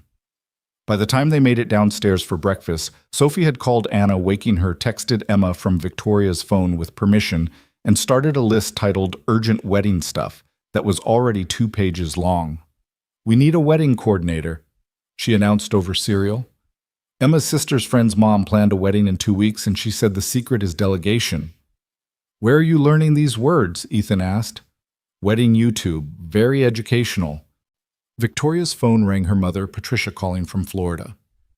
"Darling, Anna just called. 3 weeks. Have you lost your minds?" "Possibly," Victoria admitted, putting the phone on speaker. "But we don't want to wait, Mom." "Then we're flying up immediately, today. Robert's already looking at flights." "Mom, you don't have to—" "Victoria Hale, you're my only daughter, and you're getting married in 3 weeks. We're coming. We'll stay at a hotel, but we're coming." Sophie grabbed the phone. "Grandma Patricia, we need purple flowers and chocolate cake, and Victoria needs a dress that makes Dad cry, but in a good way." Patricia's laughter filled the kitchen. "Sophie, darling, you're absolutely right. We'll be there by dinner. Tell your dad to order pizza, we have planning to do." The day became a whirlwind. Anna arrived by 9, armed with bridal magazines and her laptop. 3 weeks, she kept muttering. 3 weeks. Have you people lost your minds? Yes, Victoria and Ethan said in unison. Good. Sanity is overrated. Sophie, you're with me. We're making spreadsheets. I love spreadsheets, Sophie exclaimed, which made Victoria inexplicably proud. The doorbell rang constantly. Mrs. Johnson with offers to help with flowers. She had a cousin who was a florist. Emma and her mother with cake recommendations. Even Tony the contractor who'd heard through the neighborhood grapevine and offered to expedite the bathroom renovation as a wedding gift. This is insane, Victoria said, standing in the middle of their living room, which had transformed into Wedding Central. Sophie and Anna had commandeered the dining table with their planning materials. Ethan was on the phone with the catering company, and Patricia and Robert had just arrived immediately, taking over flower arrangements.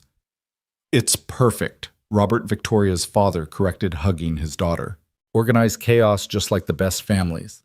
Dad, I haven't seen you in 3 months, and you show up for emergency wedding planning. We'd show up for anything, sweetheart, but emergency wedding planning for our daughter, who we thought would never get married again. We'd fly to the moon for that. Robert made a Pinterest board on the plane, Patricia added. He's very proud of it. It has a purple theme, Robert said defensively. Sophie sent very specific instructions. The dress shopping expedition the next day was its own adventure. Victoria. Sophie, Anna, Patricia, and Mrs. Johnson. I'm basically family now. I know all your business. Descended on a bridal boutique that Anna had convinced to open early for them. 3 weeks, the consultant said faintly. You need a dress in 3 weeks. We need a perfect dress in 3 weeks, Sophie corrected. It has to make my dad cry, but happy cry, not sad cry. And it has to go with purple flowers.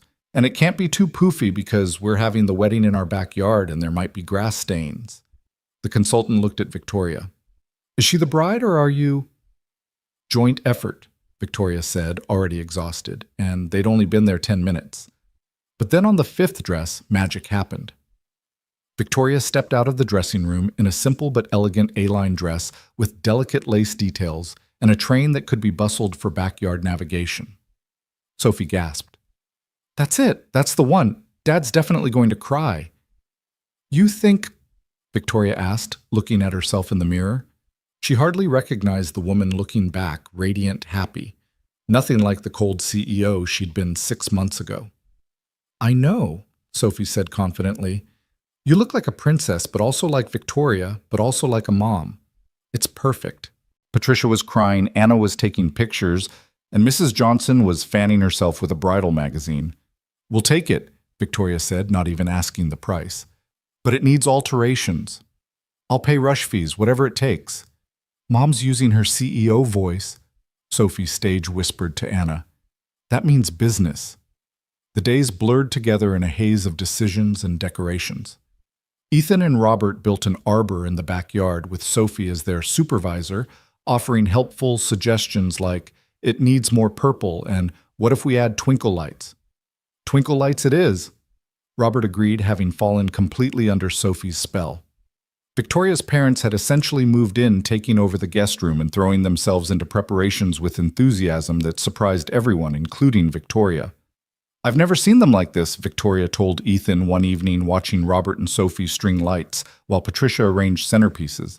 They were so reserved when I married James. Proper. This is what happens when parents see their child truly happy, Linda said, joining them on the porch. She'd arrived that afternoon with homemade cookies and an offer to handle all the day of coordination. We can tell the difference between what we think you should want and what actually makes you glow. I'm glowing. Honey, you're practically radioactive with happiness, Linda laughed. And Sophie hasn't stopped smiling in 3 weeks. 2 weeks now, Ethan corrected. 2 weeks until the wedding. The invitation, Sophie suddenly yelled from the yard. We forgot to send invitations. We did send them, Anna called from inside. Email invitations, remember, very modern. But what about Great Aunt Ruth? She doesn't have email. I called her, Patricia assured her. She's coming and she's bringing her famous potato salad. I didn't know we had a Great Aunt Ruth, Victoria said. You don't, Patricia admitted. She's Robert's aunt. But Sophie's been calling us Grandma and Grandpa, so we figured Ruth is her great-aunt now, too. The casual expansion of family, the easy inclusion, the way Sophie had become the center of everyone's universe. It was everything Victoria had dreamed of when she thought about children all those years ago before the losses taught her to stop dreaming. You okay? Ethan asked, noticing her eyes welling up. More than okay, just overwhelmed. Good, overwhelmed. Sophie ran over grass stains on her knees, purple marker on her hands from her endless list-making. Dad, you need to practice your vows. Mom says you can't just wing it. Mom says, Ethan repeated, and Victoria realized Sophie had switched from Victoria to Mom, without fanfare, without discussion, as naturally as breathing. Yeah, Mom, Sophie said, then seemed to realize what she'd said. She looked at Victoria uncertainly. Is that okay? Can I call you Mom now? Even before the wedding. Victoria knelt down, not caring about the grass stains on her own knees. You can call me whatever feels right, sweetheart. Mom Victoria Fee, Supreme Wedding Commander. Mom, Sophie said firmly. I want to call you Mom. She paused. But maybe Supreme Wedding Commander for the next 2 weeks. Everyone laughed, and if a few tears were mixed in, nobody mentioned it. The bachelor-bachelorette party situation was, as Anna put it, complicated by the presence of an 8-year-old who refused to be left out of anything. Traditional bachelor parties are stupid anyway, Sophie declared. Why would Dad want to go to a strip club when he could have a family game night? How do you know about strip clubs? Ethan asked, horrified. Emma's sister. She knows everything inappropriate. So instead of separate parties, they had a combined celebration at the houseboard games, karaoke, where Ethan's terrible singing was confirmed and Sophie's masterful performance of the electric slide she'd been practicing. This is the weirdest bachelor party ever, Ethan's college friend Mike said, watching Sophie teach Patricia how to do the Cupid shuffle. It's perfect, Ethan corrected, watching Victoria laugh as Robert attempted to dance. It's absolutely perfect. The week of the wedding, controlled chaos turned into barely controlled mayhem. The tent arrived a day early and had to be stored in the garage. The flowers were the wrong shade of purple, sending Sophie into a meltdown that required emergency ice cream and a promise from the florist to fix everything. What if it rains? Sophie asked for the 100th time, checking weather apps obsessively. Then we'll dance in the rain, Victoria said, though she was checking the weather just as obsessively. What if the cake falls? We'll eat cake off the ground. What if Dad forgets his vows? Then I'll make them up for him, Ethan said, catching Sophie in a hug. Stop worrying, wedding planner. Everything's going to be perfect. But what if... Sophie, Victoria's mom voiced gentle but firm. What's really wrong? Sophie was quiet for a moment, then in a small voice.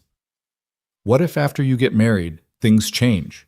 What if you love each other so much you forget about me? Both Victoria and Ethan immediately wrapped Sophie in their arms, creating their signature family huddle. Impossible, Victoria said firmly. You're the reason we found each other. You're the heart of this family. The whole wedding is basically for you, Ethan added. Purple everything, remember? And Victoria said, pulling back to look Sophie in the eyes, in my vows, I'm not just promising to love Dad. I'm promising to love you too, forever and always. Really? Really? I already wrote them. Want to read them? That's bad luck, Sophie gasped.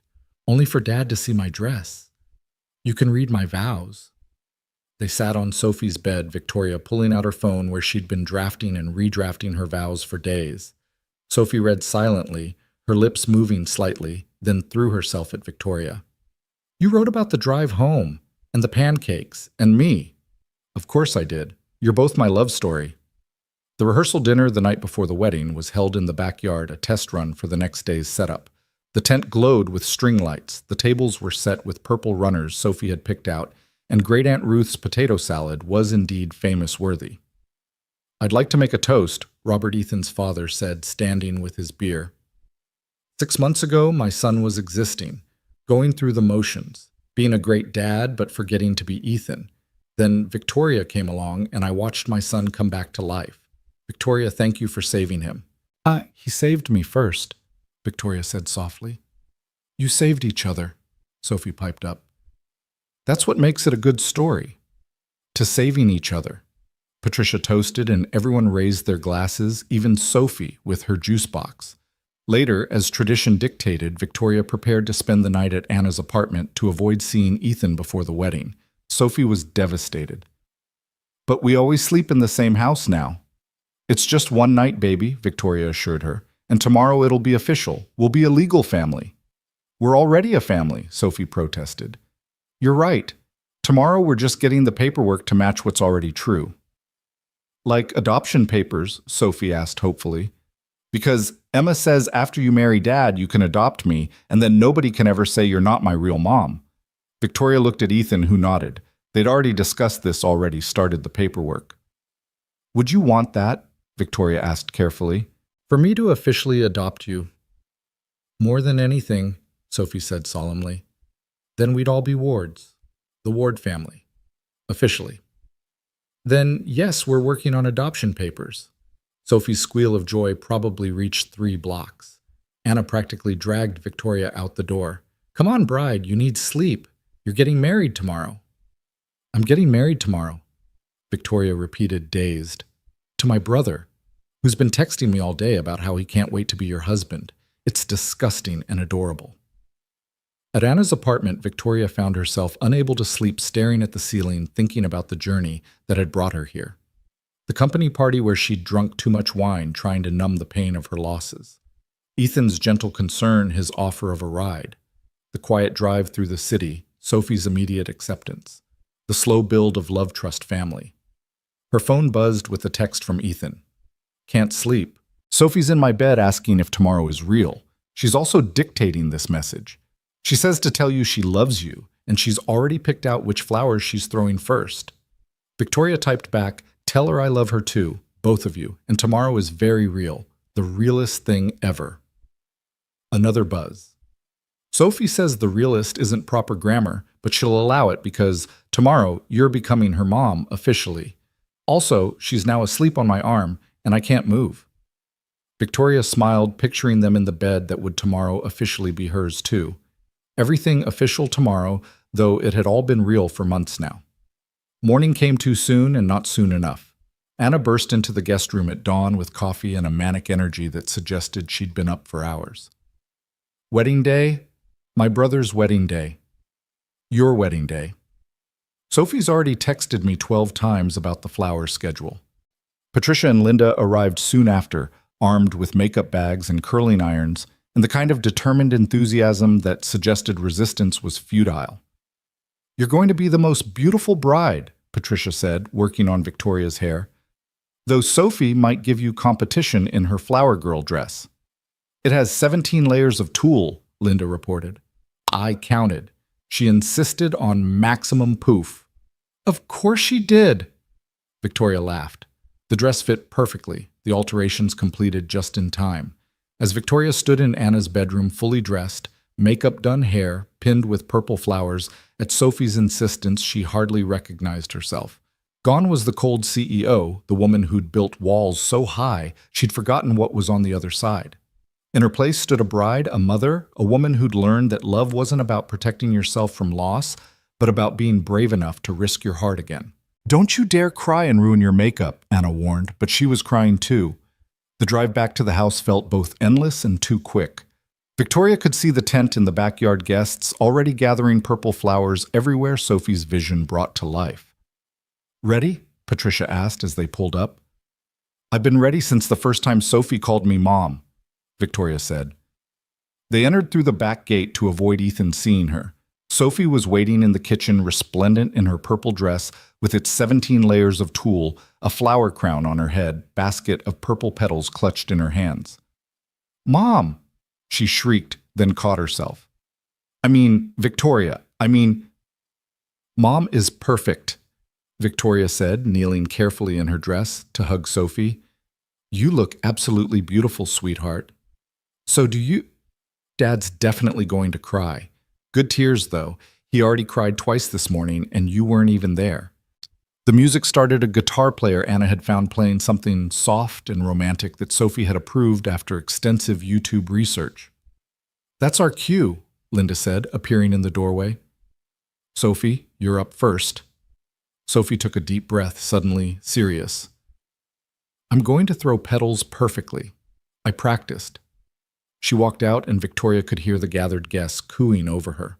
Through the window, she could see Sophie's concentrated face as she distributed purple petals with scientific precision, then took her place at the front where Ethan waited. And Ethan, Victoria's breath caught. He was wearing the suit they'd picked out together, a purple boutonniere that matched Sophie's flowers, and an expression of such pure joy it made her heart race. When he saw her through the window, his face crumpled exactly as Sophie had predicted, happy tears flowing freely. "That's my cue," Victoria whispered. Robert appeared at her elbow. "May I have the honor? You want to walk me down the aisle, if you'll have me. Your mother and I might have missed your first wedding, but we're not missing this one." Victoria took his arm, and together they walked toward the tent, toward the guests who'd become family, toward Sophie, bouncing with excitement toward Ethan, who was openly crying now, not even trying to hide it. The walk felt both eternal and instant. She was aware of everything Mike recording on his phone. Great Aunt Ruth dabbing her eyes with a handkerchief, Mrs. Johnson giving a thumbs up, Emma waving enthusiastically, but mostly she was aware of Ethan's eyes on her, the way his whole face transformed with love. "Hi," she said when she reached him, the same thing she'd said that night in the car. "Hi," he replied, his voice rough with emotion. "You look—" Sophie was right. "I'm definitely crying." "Good tears?" "The best tears." The ceremony was a blur. The officiant, a friend of Anna's with an online ordination and a purple tie for the occasion, spoke about second chances and chosen families. But Victoria barely heard him, too focused on Ethan's face, on Sophie standing between them, holding both their hands on this moment she'd never dared dream would come true. "The couple has written their own vows," the officiant announced. Ethan went first, pulling out a paper that was already wrinkled from nervous handling. "Victoria, 6 months ago, I offered you a ride home because it was the right thing to do. I had no idea that drive would lead us here, to this moment, to this family. You've taught me that love isn't about playing it safe. It's about being brave enough to let someone see all of you, the broken parts, the scared parts, the parts that sing badly in the shower." Everyone laughed, Sophie loudest of all. "You didn't just fall in love with me," Ethan continued. "You fell in love with Sophie, with our messy life, with burnt pancakes and bedtime stories and school plays where she's a tree. You chose us again and again, even when it would have been easier to maintain your safe, controlled life. You're the bravest person I know, and I promise to spend every day making sure you never regret that drive home." Victoria was crying now, not caring about her makeup. She pulled out her own vows, the ones Sophie had already read and approved. "Ethan and Sophie," she made sure to look at both of them, "because this is about both of you. That night you drove me home, I was at my lowest point. I'd given up on the idea of family, of children, of anything beyond professional success. But you saw through my armor to the person underneath, the person I'd forgotten existed. You gave me Sophie, who taught me that being a mother isn't about biology. It's about showing up every day, even when you don't know what you're doing." Sophie beamed, her gap-toothed smile radiant. "You gave me purple flowers and family dinners and a house full of laughter. You gave me the courage to want things I'd stopped believing I deserved. Ethan, I promise to love you through burnt pancakes and perfect ones. Sophie, I promise to be your mom through soccer games and school plays, through teenage years and beyond. You both saved me in ways you'll never fully understand. You're my family, my heart, my home." "Is it ring time?" Sophie whispered loudly. "Because I've been holding these for like forever." More laughter as Sophie produced the rings from a purple silk pouch, presenting them with the solemnity of a royal ceremony. The rings exchanged the "I do's," said with voices strong. Despite tears, the officiant proclaimed them husband and wife. "You may kiss." Ethan was already kissing Victoria, dipping her slightly while the guests erupted in cheers. Sophie tugged on Ethan's jacket. "Family hug! Family hug!" They pulled her up between them, the three of them embracing as purple flower petals fell around them. Anna and Emma, throwing Sophie's carefully saved extras with enthusiasm. "We did it," Sophie announced. "We're officially a family." "We were always a family," Victoria corrected, adjusting Sophie's flower crown. "Now we just have paperwork." "And a party," Sophie reminded them, "with cake and dancing and Great Aunt Ruth's potato salad." The reception was everything Sophie had planned and more. The purple theme was everywhere from the tablecloths to the signature cocktails, purple cosmos for adults, purple lemonade for kids. Sophie and Emma performed their carefully rehearsed electric slide, dragging everyone onto the dance floor. Robert and Robert, both grandfathers with the same name, bonded over their shared name and their mutual adoration of Sophie. "Speech time," Anna announced, tapping a spoon against her glass. She told the story of Ethan's transformation of watching her brother come back to life. Mike told embarrassing college stories that made Ethan bury his face in Victoria's shoulder. Patricia spoke about second chances and the courage to love again, but it was Sophie who stole the show. "I wanted to say something," she announced, standing on a chair so everyone could see her. "When I was little, I used to wish on stars for a mom. Not because Dad wasn't enough, because he was always enough, but I wanted someone who would braid my hair and understand girl things and love Dad as much as I do." The tent was silent except for the soft sound of sniffling from multiple directions. Then Victoria came, and she was better than what I wished for. She doesn't just braid my hair, she teaches me about business and spreadsheets. She doesn't just love Dad, she loves me too, even when I'm annoying about wedding planning. "You were never annoying," Victoria called out. "I was a little annoying," Sophie admitted, making everyone laugh. "But you loved me anyway. And now you're not my bonus mom or my stepmom. You're just my mom. And Dad's not just Dad anymore. He's the guy who smiles all the time and sings in the shower and looks at Mom like she hung the moon." "Sophie," Ethan said, his voice warning, "it's true you do. And Mom looks at you the same way. And you both look at me like I'm the best thing ever, which I am, obviously." More laughter mixed with tears. "So I want to make a toast," Sophie said, raising her juice box.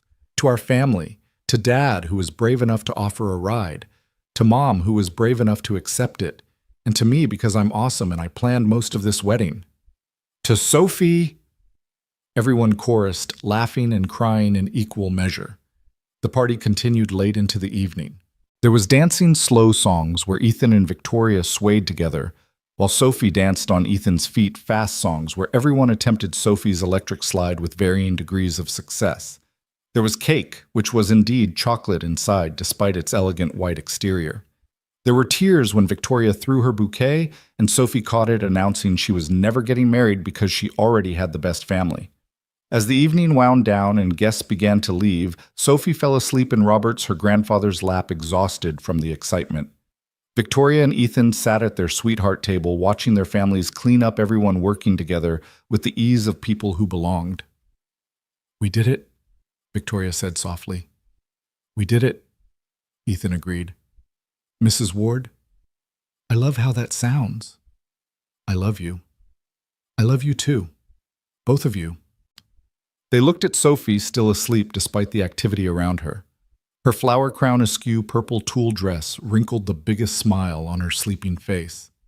"Think she'll remember this when she's older?" Victoria asked. "Remember how we became a family?" "Every detail," Ethan said with certainty. "She's probably already writing the story in her head." "Once upon a time," Victoria began their tradition. "There was a little girl and her dad," Ethan continued. "Who thought they had everything they needed," Victoria added, "but they were wrong," they said together. Looking at their sleeping daughter, their families now fully merged into one, their backyard wedding perfect in its imperfection. The stars were coming out overhead, the same stars Sophie used to wish on. But there was no need for wishes now. Everything they needed was right here in this backyard, in this family, in this love that had started with a simple offer of a ride home and had become everything.